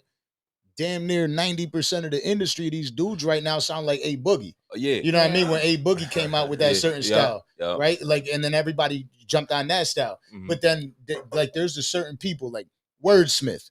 Like, it's something when I think about you is just bars. Gotcha. You know what I mean? Like the craziest bars. I think you might be one of the illest motherfuckers in the game with the bars, right? But you'll with men, you could separate them a little bit easier. With females, it's always like there's maybe 20 that come to mind. Of course. Right? Yeah. And so you're immediately jumping in. No, But I mean, and I don't take it personally. I don't want you to think that I take it personally. I think that the tone, the first verse had that tone. But I think just as a human being, like we always kind of like just to make things more palatable, especially new things, we are used to comparing it to things. That's why a motherfucker could go overseas or try something like a alligator or something, and you'd be like, it tastes like chicken. Like at the end of the day, it tastes nothing like chicken, but that's the only thing you can compare it to, because you don't have anything to compare it to, and you need to relate it to something. And there's just, like you said, there's not a lot of female rappers out here, and you haven't heard that flow in a long time, so it gives you. I took it offensive because of this, because I did. Yeah, let me finish, goddamn. No, I don't. You know what I mean? But here goes why, because I feel like that's the, like, I feel like when I was conversing with people about why I'm bringing Armani on here and what I feel like about Armani, I feel like you do have a different sound. It does need to be differentiated from what is going on. What's already existing. Because I don't fuck with too many like artists. Like, I got a select few. I don't mess with a lot of women. And so like, and don't get me wrong, I love music in general. I really do. So I actually listen to music. You know what I mean? If I listen to somebody, I really fucking listen to them. Yeah. Some people got it, and some people just fucking don't. Some people are just copying the fucking formula. I'd hate to sit down here and really get in this shit and start dissing people. You're on the show. I ain't gonna fucking talk shit about. I talk shit about industry rappers, but a lot of people follow a formula. Some people have that shit naturally gifted to them, right? And they're actually able to do it. So when you listen to them, and it might take you a few listens sometimes. Like somebody I really fucked with coming up was Joe Budden, and it's the way Joe Budden spit. And a lot of people ain't fuck with him, but that was cool. I ain't give a fuck. One of my favorite rappers when I was coming up was Scarface. Really? It's another rapper that most people wouldn't like. Scarface. But my most of the favorite greats rapper say is that Ice Cube. that's their favorite rapper. Jay-Z, Yeah, DMX, yeah. all of them. But They in the schools and shit, when I was coming up to the schools, like Tupac and Biggie. You know who my favorite You know what I rapper mean? was coming up? Ice Cube. Ice Cube was fire. Really? Wow. Yeah, I love You know what Ice I mean? Cube. Okay. But it's like, and the reason I'm saying what I'm saying is because it is a different sound, and we can't just. We got to stop with the, it's a woman. It's this because it really is like, no, I know. Oh, I'm just saying, like a little bit. I was kind of like, you know what I mean? But like when you look at the industry now, it's like when you think about males in rap, we immediately we kind of judge them for them. Yes. But for women, we're like, is she more Cardi? Nah. Is she more Nicki? Nah. And that's how it goes, though. She's all Armani. Why I mentioned that is because when the second verse came, that was her. I didn't compare her to no one else. I didn't try to put her with someone else. It was like, oh, okay. Let me hear something else. But the tone on the first one, it was like, oh, all right, I like it. And then once that second verse came through, I was like, okay, this is Armani all day. But do you feel like you even know who the fuck Armani is yet? Of course. Or are you learning right now? I'm always learning. I mean, are you actually learning who she is as an artist right now? No, that was a good answer. You know what I mean? Yeah. That boy. but that's what I feel like. I feel like most people are really just like. No, I mean, again, you when you get acquainted, you kind of got to chill. Like on a normal circumstance, on a normal day, you'd be sitting down chilling, and you listen to the music, and you listen to one track, then you go to another track, and you go to another track, and that's how it goes. And right now, you're kind of forced in. Like I don't necessarily forced in. Like no. I'm saying you're forced into to make a comment on it before you even really get into it. You know, that was a genuine feel, bro. I was literally genuinely telling her, this is the tone I felt just listening to it. Real time. I never heard the song. I never heard the song. I'm a shit talker. One thing about it, I feel like at the end of the day, everybody digests things on like the way that they digest things. Like, and I'm one thing about it, like I'm humble enough to know, like, you know what I'm saying? If he heard Foxy on there, it may be some truth to that because Foxy is one of my favorite female rappers. So at the end of the day, these are all people that I listened to and was inspired by growing up. Now, I wasn't thinking about Foxy when I wrote my verse, but at the same time, like, I mean, the influence is there, so I can't say, like, you know what I'm saying, that it ain't no truth to that. Like, so I don't like, because I'm humble. At the end of the day, it is what it is. But here goes, what you're saying is true, and this is how I look at musicians. When I listen to music, I know that there's certain influences in there. Yeah. So I'm hearing, like, I just think of it as like, all right, you can hear that. You know what I mean? And it's more that wave, and that's why I fuck with it. You know what I mean? Like, you could hear rappers now, and you could tell they fuck with Jay. You know what I mean? And they're talking about that hustling shit, but they're really actually fucking breaking it down for somebody and giving somebody a blueprint of how the new wave is. You know what I mean? And you could hear when somebody is on some like Future type shit, A Boogie type shit. With the auto-tune type shit. You know what I mean? Like, or a certain sound. You could hear it all. Yes. You know what I mean? So like and this is where I'm coming from. Clearly, there's damn near nothing left in this world that you could make new. Nothing. No, you know what I mean? Nothing. Everybody has been influenced by somebody. So when I hear it, I just hear the gift that was given to that person in another space, and where like their creativity and they're coming after it and above it a lot of the times. And I hate that about the industry too. Like, a lot of the times it's almost like, they can never be this person and they can never be this person. I'm like, that's only because there's fucking 7 million of them. But are you listening to what they're saying? True. Word. Like, you know what I mean? Like, LeBron and Jordan is a crazy ass argument, right? And you can't. Two different generations. Exactly. Is two different generations. But let me tell you something about that. Because of the way the world is now, the competition now, the training now, I feel like LeBron's gonna kill Jordan. Why? He's bigger, faster, stronger, all that shit. But you know what? But I would say, I also would say, if Jordan had that same type of shit, Jordan would be bigger, stronger, faster. And so I completely understand that. It's just that, rappers now, just in your own area, in your own hood. Like the way people spit, you got to really come with it. Yes. You know what I mean? But back then, way back when, there was probably like 4 of them. Right. So you just had to be better than the 4. So one thing about you know what I mean? Like one thing about it. But now the competition is crazy. When I'm listening to new music, I'm not gonna rate you just off one song. I'm an album guy. I want to hear album. I want to hear it front to back. Jordan and LeBron. Jordan's gonna have a few moves LeBron is gonna have a few moves that look like Jordan. Is he Jordan? No, he's LeBron. When you look at the whole body of work, the whole game, the whole career, the whole story, he's LeBron. You might see a little Kobe.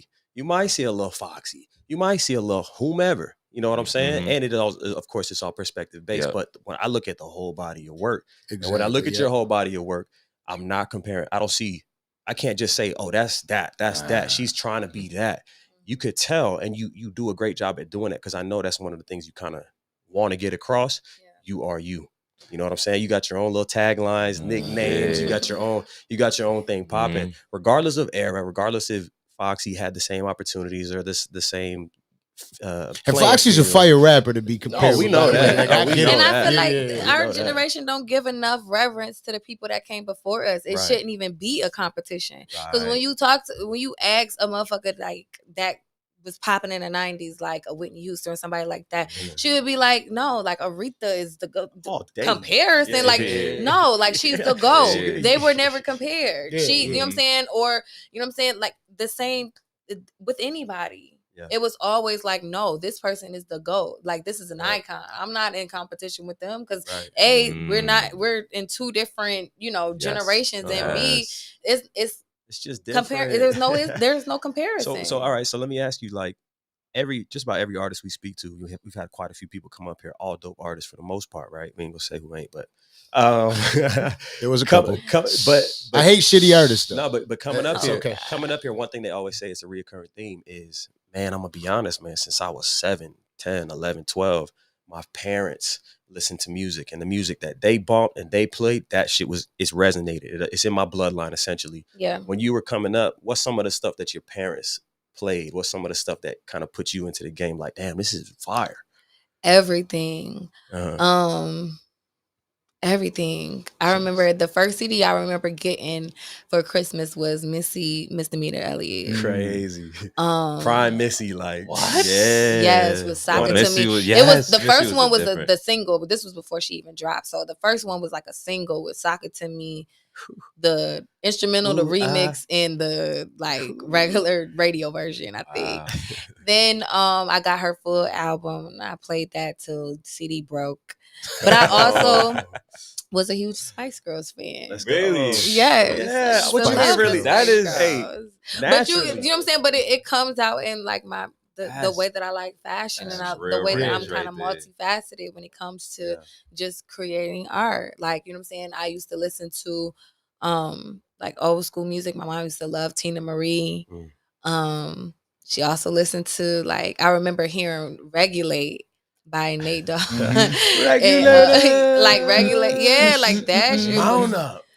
Crazy hearing that on repeat. But then I'm gonna take a shot to you saying that. I know, yeah. That's you know what I mean. I'm gonna take a shot to the Spice Girls. Oh, I was a huge. I was like, what the fuck, Spice Girls? But Spice Girls was all about. Yeah, was Spice Girls. Do you want to be my love? Yes, you gotta get with my friends. I had the movies, I had the merch, I was a huge Spice. You couldn't tell me nothing. Like, broke the mold, man. I was a huge Spice Girls fan. So like, I like that, like, because it made me well-rounded as an artist. I never wanted to be one thing. Like, one thing about it, like, had I been an artist that only listened to one thing, my music would only sound one way. Right. And I can play 3 songs for you that sounds completely different. Versatility. You know what I'm saying? Important. Like, I was able to come down, you know what I'm saying, south, and be able to do music and create a buzz just like, and then hop and get on Griselda beats. You know what I'm saying? And still get, you know what I'm saying, like a great response off of that. So I think like that is my point.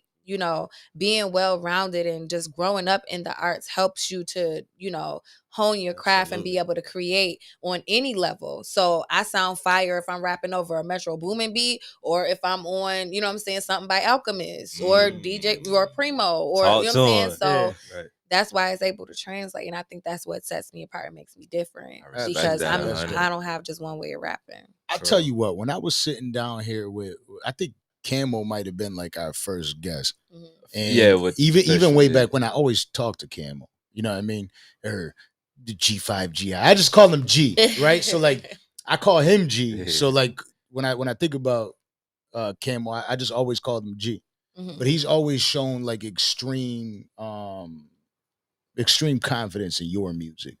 Like the one thing he says to me all the time is like, yo, you know what I mean? Even he before even before on the interview, he talked about it. Yeah. Because Cameron He bragged produced about probably you. like at least half of Yo, this. he's like, yo, she's coming. That's all he keeps saying. She's Yeah, Nah, coming. but like She's so coming. like when he showed me it, you don't gotta be like come at him because he No. knows, Like he knows because 100% I'm that dude. Like me and him got a relationship. That shit is in house. You know what I mean? Like right. But he was telling me like and this was outside like because I gave him all this shit and he chilled. This motherfucker smoked the entire time. Oh, I'm sure. You know what I mean? And he was in here and he was making beats and shit like that. And he was talking to me about like how it's how he's creating what he's creating and what you're creating and you're motivating him and you're pushing him to a new level. Yes, you know what I mean? Because he give me beats that don't nobody want to rap on. And that can be very like discouraging for a producer. You know what I'm saying? So like all of the beats that he gave me, like especially ones that were a lot more soulful or just, you know, had a lot of instrumentation in them. The guys weren't really trying to fuck with it. And I'd be like, oh no, give me that. Give me that. You know what I'm saying? And then we'll record it and he'd be like, nah, I didn't even hear this, or yo, like you killed this. Nah, like, that's exactly what you know what I'm saying? So like he was like sitting here, he's like, listen. Yes, exactly. You know what I mean? Listen. And so like I feel like your time is, you know what I mean? Like the time is coming, like the countdown is here. Yeah. You know what I mean? So tell me about like I know you got a tour coming up. Well, I'll be on the guys' tours until my album drops. I'm creating you working a lot on a of new album. Well, List 2 is done. Okay. But you know, we just have to get the rollout straight, you know, and you know, get the business straight, of course. Yeah. But it's definitely dropping very, very soon. But in the meantime, between time now, it's like I get a chance to not only create my visuals, which is like super fun, but also, you know, a lot of the guys be wanting me to come on tour with them. So I know Benny has like an overseas tour that's coming up. Fire. I'll be on that. Conway's going to Canada. Nice. So I'll be on that tour. Also just in the States, like just performing. I got a show in Cleveland on the 25th. Come on. So I don't know when this is going to air, but 25th of March, you know, pull up if you in Cleveland or surrounding areas. This is airing right now. Oh, so yeah, in Cleveland, Ohio. Yeah, there you go. Pull up on the 25th at the Adion Music Hall. It's gonna be me and Trina. So y'all heard that on the gram. The baddest. The The baddest. Listen, man, when I was young, when I was on the box, yes. I had to hit the 085 like 300 times. You know what I mean? I used to love Trina. The box, no, for real. That was another one of my first CDs. I love Trina. Yeah. I'm gonna get beat up as soon as I walk out. The baddest. but Trina was the one for me back then. No, Trina is one of the coolest female artists I've met. Like, she's period. down to In earth. real life. She's super, like, you notice, like, she's friends with everybody. Yeah, she is. And you always see people like that in the industry. But, like, you can tell as soon as you meet her why she's friends with everybody. Because she's just super cool, just gave me the game, just was very humble. And just that's so far. Everything about her was just fire. And she fine in person. Like I don't know. I love life. Trina. Yeah. Like I love Trina. She dropped a lot of game on me because even now, I mean, she's still touring and doing her thing. Yeah, she does radio now too. Yeah. And it's not really like that for a female artist like that. You know what I'm saying? It's a handful of them that are still actually got a real doing good heart. I met her in person. I hung out with her. I met her too. She came through at the Improv a couple times and it's genuine. Yeah. You know what I'm saying? You would expect, oh man, Trina, she gonna be acting. No, she like, come here, you want a picture? Yeah, come on. Yeah, no, Trina's fire. Very much so fire. Shout out to the box. Shout out to Trina. Shout out to the box. I don't think anybody knows about that. Nah, they don't know about that. I know about that. Yeah, I know about the box. Channel 61, you know what I mean? You had to put the antenna in the TV. You know what I mean? To get it to work and then run up my mom's phone bill. I got my ass whooped. Damn. You know what I mean? But I love Trina, so I had to press 068. That's funny. You know what I mean? Oh, $2.99. hollering. Too much. Not hollering, goddammit. Stop. Oh shit! Now you gotta say not hollering. Nah, so Liz You too, gotta- do you got a date for that? We gonna announce it soon. Like, again. Is it done? Or is it still being worked on? Like, no, the engineers or- music is done for Okay. sure. If anything, like we just putting the last little bells and whistles on it, but like the music is already done. That's Track dope. list's already done. That's dope. Like the hard part is over. Like now it's just, and what I'm learning too with if I was dropping with Buff City, we could have dropped it any damn time. Yeah. But it's like I'm signed to a label, Yeah, so right. it's Timing. different steps to that. Strategic, And then on absolutely. top of that, like because this project is like my best project yet, and I know everybody say that. Nah, it is. It is. I heard Oh, some of it, and I only heard a couple of the tracks. But like, I- I think like out of the 3 or 4 I heard, Yeah. Yes. I mean, Yeah, you're clearly on a like, you know it. Yeah. You know what? I mean, that's what I'm saying. Would you know it? You know it. Yeah, it's definitely like my best project yet. I'm not gonna say my best project ever, but that growth. we wanted to like West definitely didn't want me being overshadowed or like mixed in the pot with Benny and Conway dropping. Yeah. Conway dropped in February, Benny dropped in March. Mhm. It was So, just 2 weeks. Yeah, and we needed to like give room for that to breathe because my project is different. Like it's completely different, Come on. and so how was it your deserves approach on its this own. project, if you don't mind me asking? How was your versus Liz 1, Mhm. Liz 2? Yeah, I gotta You smoke told us that. about Liz 1. Yeah. Of course, you was at the 5, Atlanta, still working, hustling, grinding. Yeah, You got Armani's Closet. Armani's Closet. So going from Liz 1 and what you went through there, even though you did everything in 3 days, Mhm. and then you got Liz 2.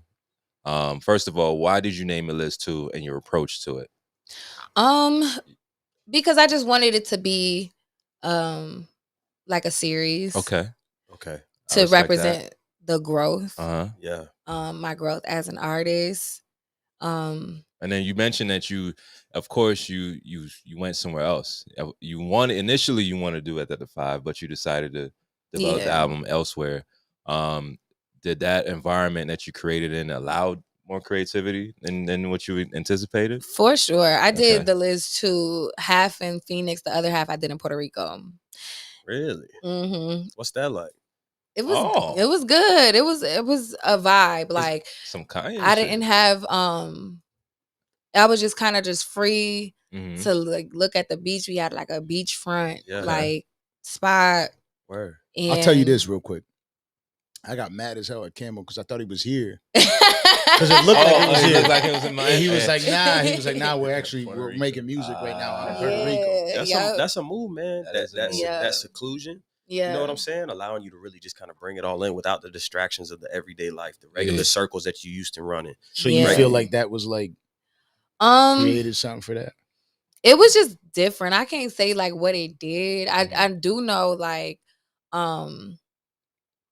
it just brought out a different side once you like in different weather. Like and I know I create different music when I'm in New York than I do like when I'm in the South. The energy around you, actually. Yeah, like it was definitely the energy around me. But I got to use my imagination a lot more. And I just said like what you said, like the difference between Liz 1 and Liz 2.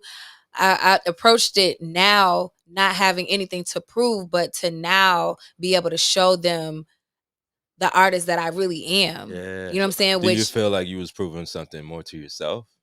That I could just get better than what I am. Okay. But honestly, like it just really was me approaching it like Liz 1, I needed to show niggas that I could rap. Right. Like, you know what I'm saying? They did not the Griselda fans did not think that I can rap. So I needed to be able to like show and prove like, no, I can rap over these beats. Give me the hardest beats I got. I'm rapping over all of them. So I'm going crazy. So you said that about Liz 1. Yeah. What you could say definitively about Liz 2? Liz 2 is more about like my flow, my energy. I'm a lot more vocal on it. Like I'm singing more on it. I'm having fun with different concepts. Okay. Doing a lot of different just using a lot of different sounds that I wouldn't normally do. Like again, like going back to Monk, like he brought out a lot of music sounds that, you know, weren't being used Yep. And it gave me room to kind of just create, like, and be able to just paint like a canvas. I just had like a canvas Let's go. that I could just like paint and just. You know how beautiful that sounds? Yeah. I'm an artist. Like so it literally get was that. Yeah. And then just imagine just like, you know, I'm looking at the ocean while I'm doing this. And it was fun. Like I'm smelling like the beach. Yep. No, that's fine. That do something to you, man. It's different. Yeah, it was definitely different, but I still got I got a chance to, and it don't sound like it's not gonna be like a reggae album or nothing, but it's gonna be like, which I think you could do. She's gonna have featuring Bad Bunny, which you probably could do. She's gonna have the Bad Bunny tracks with Anuel and all that. Oh my God, I'm hollering. No, but it just it helped me to be a lot more transparent too. That's dope. So you think your fans is gonna get a little bit insight and learn a little bit more about who you are as a person with this album? Yeah. Okay. Just bringing it, because again, I never really like rapped about how I felt about dancing, so I kind of like touch on that a little bit. Different just relationship things. Don't Don't give away the whole game. Y'all go. Yeah, no, like it's gonna be safe. fire. But Right? I mean, just me as a woman, me becoming a businesswoman. Let's go. And just, you know, preaching obviously like independence and self-sufficiency to the women, you know, not taking no shit and bossing up, because I feel like we just in an era now where women just got their shit together. Like it's no more like, I mean, no more ways to get out. Yeah, no, like yo, you see this son? You don't know about this son of a bitch. He actually just speaks that shit. And that he talks perfect fucking, you know, just gets tripped out. You speak and regular so the first time his I'm brother came up one time and they're conversing and shit. I'm like, what the fuck is going on? Switch language. You know, I known this motherfucker for 4 years and all of a sudden he's talking different. That shit caught me off guard just now. But not real shit. Yeah, that's with the switch. Yeah, no more ways to get out of that. Yeah, no, like I love so it. being able to provide more quotables, because my album will be dropping like when it's hot out. So, you know, a lot of quotables for the girls to like pop they shit, talk they shit. I like it. I like it already. Them IG I ain't But started it's, the track, but and I'm it's already. a feeling. Like the whole project is a feeling. That's the only way I can describe it, and it feels good. Like it just it feels right, and it don't sound like nothing that's out. That's what's up. Do you feel pressure to make some type of pop related top Billboard, you know, top 40 type shit? I mean, I want to, but ain't no pressure. Right. Like, again, it just goes back to, like, I want to create everything. Like, part of the reason why Wes signed me was because he knew that me being a female, me already doing, like, different sounds before, I can do everything. So I'm, like, the star player. Like, I can do a song with Katy Perry and it ain't going to sound crazy. Now, one of them hop on a song with Katy Perry or Justin Bieber, they're going to be like, what? It ain't going to make sense. It ain't going to translate. But with me, it's, like, easier. I kind of can just, like, you know, slide to whatever genre I want to. Not everybody could do that. I'm gonna say that much. Yeah, no. Not everybody could do that. But I mean, that's the good thing about having females on your camp too. Like they can be, you know, anything. Kinda, But the thing is, you could be the only female on a group. Can you hold your own? Yeah. Like we said, you really rapping. Yeah. That's what I'm saying. It was like it damn near had to be like I don't know how it felt for you exactly. You came in young, but now like. You know what I mean? Like, when you look at everyone, when you look at the way it's going and the way the industry is going, you could really see like the Benny, the Conway, and the West, and how it's becoming that, right? And people are starting to see it, and they're only gonna start seeing more, and it's really just starting to happen. People look at shit and like sound it's supposed to happen in a year. Nah, this shit's gonna happen over the next 20. Yeah, I feel like Buffalo is gonna. I feel like Upstate is gonna be taking over the scene for like the next 20, right? And that's how it is. Fire. So you're in the scene now and you're making noise as a female. At first I had to feel like, but you said you already fuck with them and shit like that. Yeah. So you know what you could do and they know what you could do. They knew what I could do. Dangerous shit right there. But I didn't know how I was going to sound over those beats. Like we even had a conversation when Wes first came to me about signing me. He was like, you know, I feel like you would be fire. And one thing I can say, like Wes always have like a fire vision.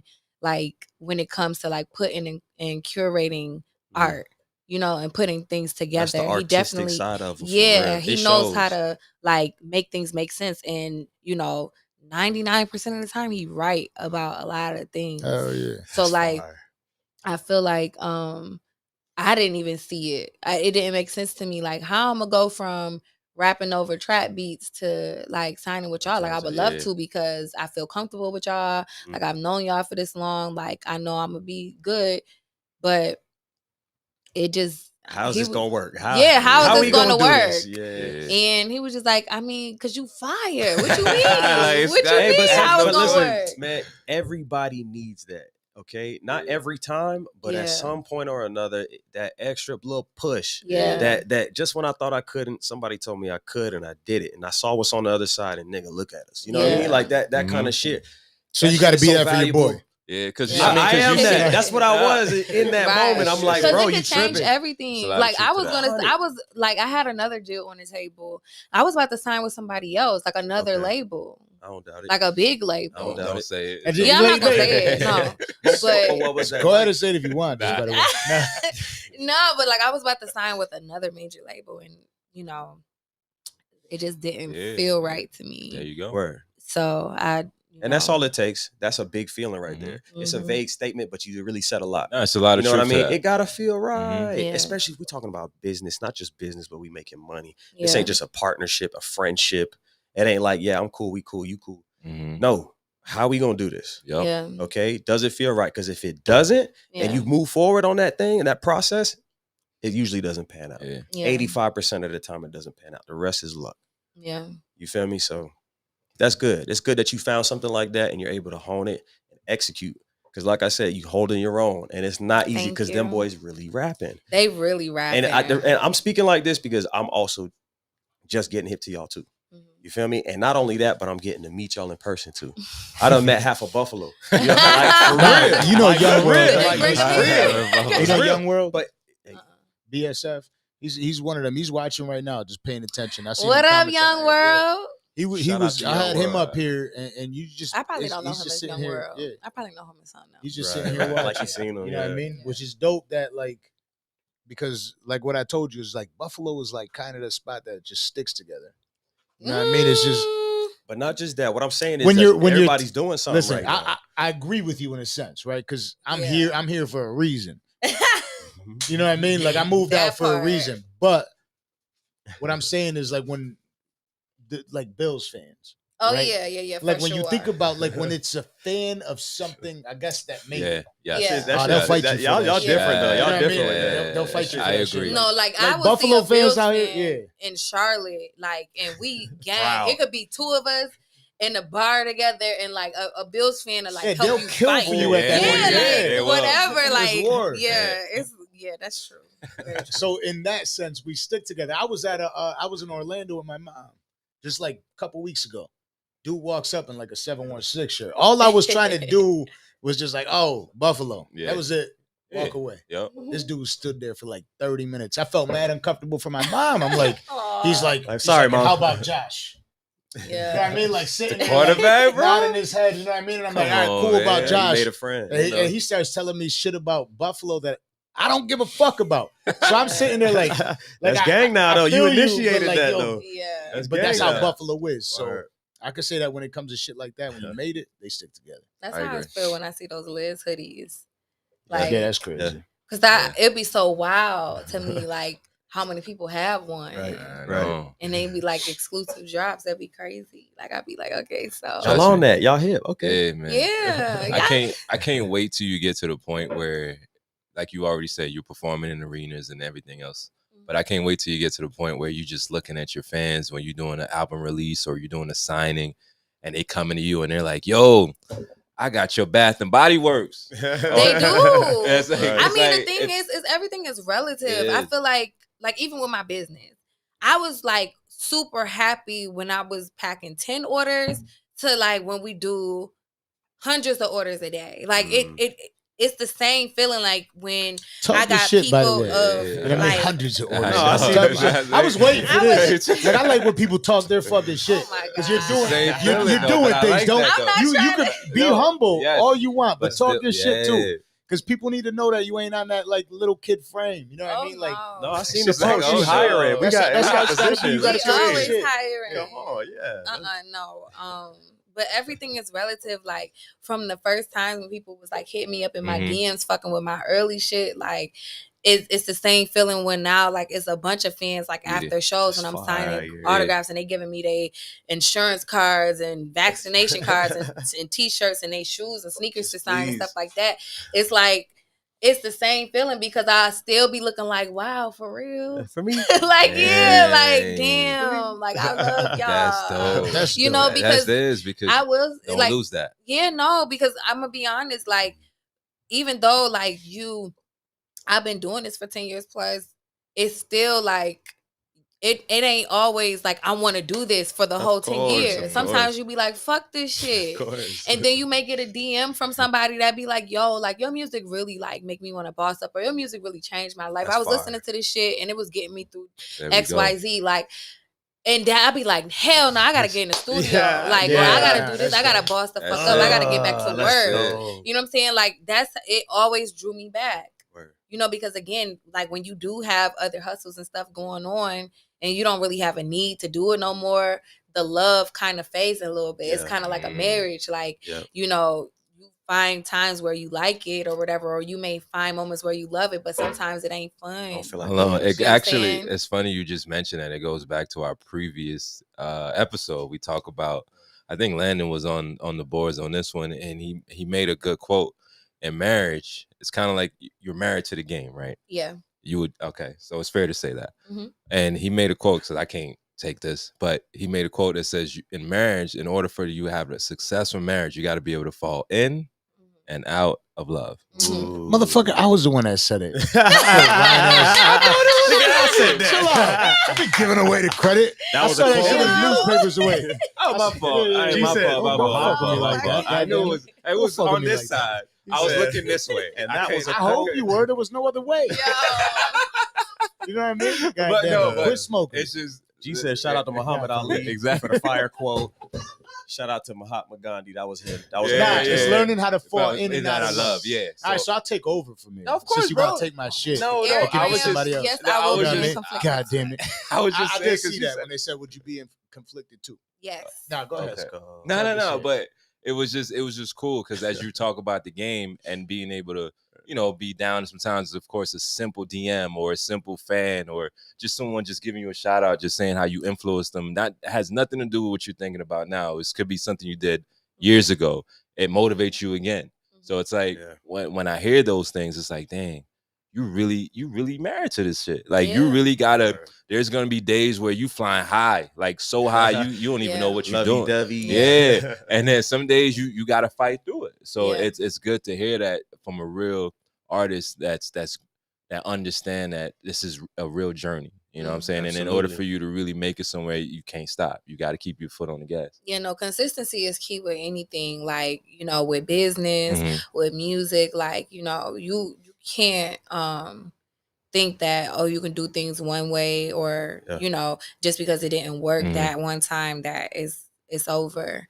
Like, that's the thing that saved me in everything. It's just being consistent, you know, even like with running up my following, with running up my customers, with my music, everything. And I think, you know, a lot of people be like, oh, well, I feel like you slept on. I can partly blame myself because sometimes I go through phases where I switch gears and be doing something else. I'm a Gemini. I'm super scatterbrained. So like, another zodiac I'm like, okay, I'm done with that now. Like, zodiac. I'm not a zodiac person, but I'm very much like I'm scatterbrained. So I like to do a whole bunch of things. So I may not like hone in and do something and go in straight for a year or two straight and not do nothing else but that. I haven't given like rap or music that before. So I'm not going to blame, you know, not being bigger on the industry or what other girls are doing or anything. I'm going to blame it on the fact that I haven't been consistent enough. And I'm okay. Like, and I know that, and that's my responsibility, and it's cool because at the end of the day, I mean, I'm straight. Like, you know. One thing about that though, that's kind of like a backhanded compliment. It's like, appreciate that, but what do you mean? Like somebody, right. Like it's a good one, but there's versions of that aren't so fun. And just on the flip side of that, seeing you understanding that you go through seasons too. It's important for fans to understand that. Yeah. It's personal for you too. Yeah. Yes, I'm happy that I was able to do that for you. I'm glad I got you through that moment. I'm glad you were able to make it through my music. But right now, understand this is also personal for me too. Yeah. That's what it means to you. But think about what this means to me. Yeah. I'm busy. I'm still trying to work too. I just broke up. But I just lost this deal, or I just made this deal. Whatever the case might be. Yeah. Seasons. You got those too. Life be life. And artists like don't. They don't get that respect. They're not allowed to have that. So it's always like, oh, you can't go through that. And it ain't even like you can't it's like, go through where's the music? Yo, it's like people, I was talking about this shit the other day. The only reason, like when people are going through it, people really don't give a fuck. It's when they explain it. Yeah. Like if you were to tell somebody, oh, the reason I ain't make an album in 3 years because I'm going through something, only then, because it's cool now, are they going to fucking follow it. But while you're going through it, it's like, she's not allowed. He's not allowed. That's how they look at the world. When they're going through something, they'll laugh at you like a motherfucker. I don't even think they care then though, because at the end of the day, it's like people just want to. Yeah, it's entertainment. Yeah. At the end of the day, like people are entertained even by people being sad, even if they want to fake care or whatever. They're only listening to you tell this story of whatever you're going through to like be entertained by, like, oh, for real, like, so they can have some gossip to go run and tell. Like people don't give a fuck about what you're going through, because otherwise they would have some solution or some kind of like help. Like people be like, damn, that's fucked up. Like, you know what I'm saying? Like people don't really be giving a fuck. But at the end of the day, that's why I don't really give excuses to why things don't work out in my life. I just handle that shit. And you know what I'm saying? It is what it is. Because I look at it like whatever you do, like if you didn't do it, it's just an excuse. A bunch of shit can happen, but it's either done or it ain't. That was a gem right there. I don't know if y'all caught that right there like that. It was smoother than butter. Golly. Man, I'll be up here talking to these rappers, man. Y'all got a head game on you, man. Y'all really, really know what the fuck y'all be on. You gotta be in you gotta be in a space. Right. To be able to like put that shit together. I can't say it. I don't want to say it and make like the wrong person feel comfortable, right? All right. In order to make good, real music, you got to be able to be in that space and understand that space you're in. You got to be very mindful of where you are. Okay. Because why a lot of people. Why though? Because when you started, it wasn't like that. What do you mean? So why do you have to be so conscious of it all of a sudden now? No. All I'm saying is like when you get an opportunity to listen to a musician and you hear something and it makes you feel something, usually that's because they're all the way into their shit. They're mindful of where they are and who they are. True. You know what I mean? Like that's hard to be, especially in this fucking world right now. Yeah. Hard to be. Like when you get those artists, you gotta appreciate those fucking artists when you get that. 1,000, yeah. Come on. Salute. On that note, I'm gonna dust that off real quick. Go ahead. I can't. Yeah, I can't. Go ahead. 40 motherfucking two. Can we drop ananother track real quick? Yeah, let's do that. What's another one? Before we leave, we got to hear something else. Do you have a track inspired by the Spice Girls? Because I want to know what that sound like. I don't know. You must have been like, what, 15, 16? Maybe even younger? Spice Girls? Spice Girls, I was like 8, 7, right. 6. Okay. I was young. I want to hear some 14-year-old on your shit. Just something classic. I was just fucking around. I don't have nothing inspired. I mean, the Spice Girls always had a good message in they music. They did, you know what I'm saying? They was talking that girl power shit before, like all the women's empowerment. Lie. I'm just learning this now. Not that I'm not like I'm some like Spice Girl hater. I just don't know what they were about. They was about girl power. Guess what? I just know, now you can't go nowhere lover? Without women's empowerment. Yeah, something true. There. And they were very fashionable too. And they were very fashionable. And it was a girl group. A group of girls. So it was different. You know what I'm saying? Coming across the water at that. So they had us out the gate. Okay, I'll give it a listen. Yeah. And they swaggy. Outfits, different characters. One does this, one does that. I mean, Victoria Beckham. Come on. Like, Right. Yo, I just found that out. Early go. That's David Beckham's wife. Yep. And was Fergie in the group? No, Fergie wasn't in the group. No. It was Ginger Spice. I know this. Sporty Spice. Posh Spice. Sporty Spice. Posh Spice. Baby Spice. Oh, the blonde chick was the baby. And Scary Spice. Scary That's Spice. There was 5 of them? Yeah, it was 5 of them. Yeah. Tough. My sister's 4 years older. So I have unfortunately and fortunately, I got access to knowledge about Sailor Moon, fucking Sabrina the Teenage Witch, Ooh. shit like that. Like I get exposed to, but Yeah. when it comes to females, it's like, oh yeah. Sailor Moon was my That's shit. Yeah, Y'all straight up, I ain't gonna lie I'm to getting you. my son a It is. VCR. Yeah. You know what I mean? Sure. And the TV with That's the dope. that No gets new the TV? antenna in it. Nah, hell no. No new TV. None of these Yeah. smart No ass Euphoria? TVs. No No? YouTube? Nah, yeah. I'm not a parent yet, so I'm sure shit'll You change. think You thinking way ahead. at That that time. boy. But what's the track? What's the track that we got to listen to? Hmm. And listen, this also connects to whatever device. So if you had some exclusive shit you wanted to play, if you He's like, Yeah, I be thinking y'all so slick. I'm on live. No. Oh, true. I know. Yeah. I mean, we Yeah, could you also can't do press that. the delete button. Nah, we can't Takes do 2 that. seconds. We can't do that. No, but something. Just On just Liz, give me, what? This Liz 2? No, this Liz 1. I'm sorry, I'm Yeah. jumping the gun here. It could be Liz 1. Run it. That shit hard. It Let is. me ask you, what's up with the artwork on that? It's tough. So Isaac Paleo, shout out to Isaac Paleo. He painted that Liz cover by Okay. hand. Wow. So when I wanted to do this album, Mhm. when we sat down and was talking about like what I wanted this to be or whatever, Yeah.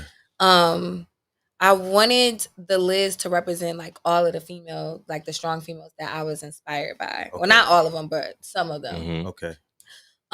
Liz Claiborne being one of them because she was just like very regal, very like she was that girl And a boss too. Yeah, like a boss, and she here. was just that girl, Yeah. like the mogul, fashion icon, Yeah. movie star, Man. like you know what I'm saying, did Jeez. music, you know, had her little thing with Michael Jackson, like Yeah. It was just goat shit. You know. I didn't Yeah. even know this. yeah. So Yeah. I loved Liz Taylor, but then all like from start to finish, either there's a skit or there's a name of a song that's inspired by women. So the album kicks off with Sissy from CB4 giving these video girls the game about, you know, having your own shit and being a boss. Let's go. Then it goes into Mac 10's with everybody, which is a relationship. Well, I mean, Countdown, which is a breakup song. Then Mac 10's for everybody with me and Wes. But then it goes, you know, we have the Janet Jackson sample on there or interlude on there where, you know, it's her and Pac and that interaction.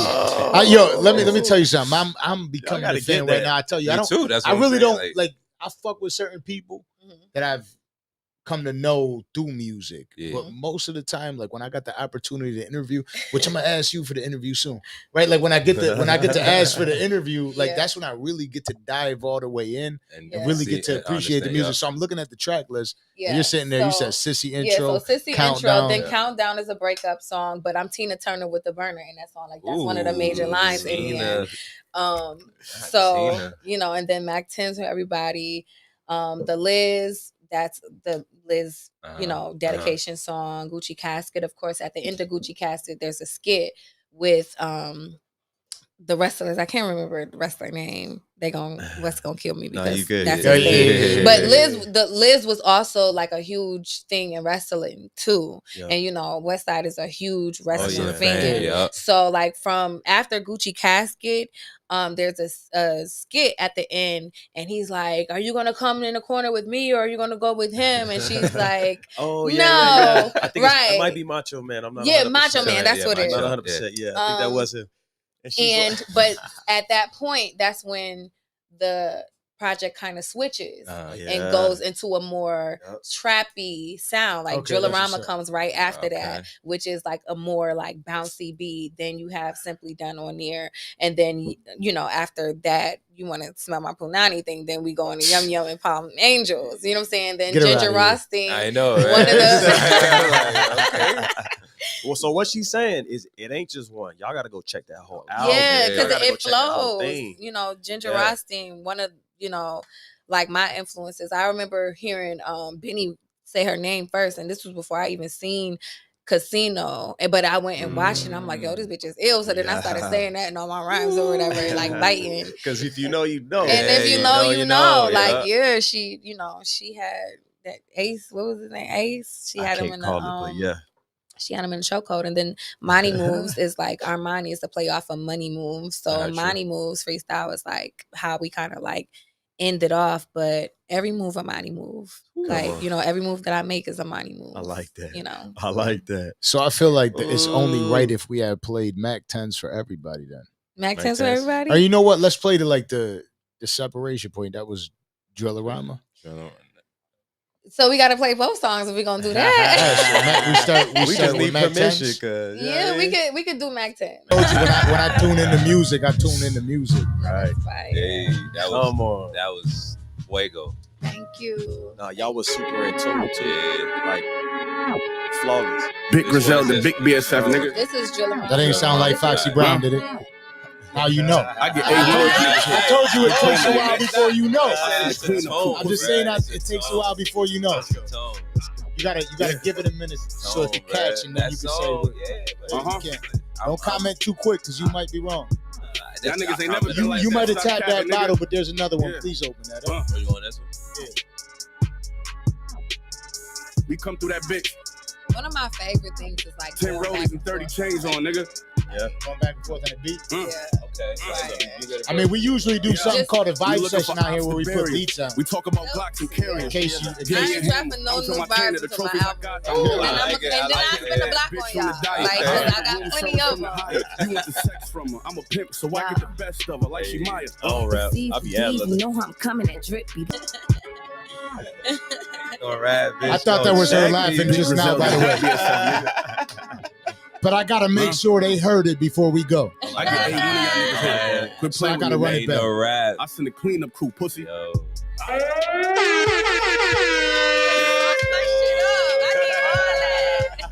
It's a project, and all the links are there. Everything Yes, is there. sir. Fire. Yeah. I appreciate you This for is coming. my to favorite us. interview. I'm not gonna lie. That's Bless. dope. Thank you for blessing us with your You know what? presence You know what I today, told? seriously. I told your manager. I was like, she'll have fun up here. You'll see. Yeah, I had a great time. I was like, I don't want to say a certain time that she's gonna be up here. But I was like, we talk about real shit, so it'll be a hell of a vibe. Before we go though, I got one more question. What? It's a deep question. Uh-oh. I look at the world as like if you were to say like 1 to 10 where you at in life, a lot of people go there. But life is big. Mhm. So out of 100, where do you feel like you're at in life right now, and what does the 100 look like? 100 look like 100. I feel like I'm at 32. Mm. I feel like, you know what I'm saying? I Like that. out of 100, you know, like if we really doing it like that, I'm at 32. I ain't even reached my potential yet. I'm only getting better. I'm only getting flyer. I'm only getting sexier. I'm only getting richer. Let's go. So it's just like, Let's go. just getting better. And I don't want to discredit God and what he got in store for me by saying I'm at 50 or 80 or whatever the case may be. Like I'm at 32. That's where I'm at with it. With plenty room to go. With plenty room to go. And like go. every Like a year is full gonna runway. get better. She might be the only person that answered the shit similar to me. But no, I mean, Because I was like, I'm round around my first lap. Yeah. You know what I mean? Like I feel like that's where I'm around. So 32. Shit is getting lit. But like what the fuck? If you're at 32 now, then what the fuck does 100 look like? a monster. let's go. A monster. Crazy. A beast.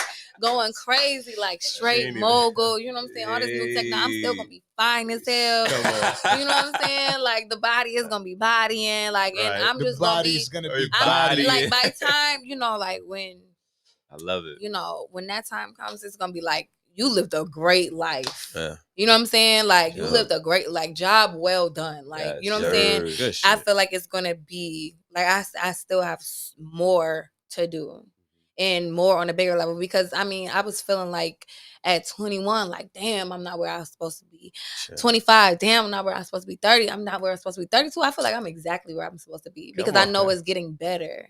And you see, You know what I'm saying? see the And vision. all in time. Like all in in God's due time. time, Man. I ain't right. rushing nothing. It's gonna be what it's gonna be. Amen to that. I I'ma like that drink to answer. that. Fire. And we can leave it right the fuck there. So Landon, you could go ahead and press that end button. Yes, I sir. appreciate Yo, everybody Appreciate for tuning that. in. Hit that like button, Thank hit you. that follow button, hit that Yes, subscribe button. yes, Go sir. get the Liz. Hey, I know what I'm gonna be doing. Check that out. That Liz one all Exactly. day. You're gonna be finding out. Yeah, boy. You're gonna be And it's finding a out. short listen too. Like I mean, it's probably like 12 songs, It probably don't like matter. 38 minutes long, so you could like put it on repeat. It's You all know, tough though. because really listen to it with like a art ear, like you are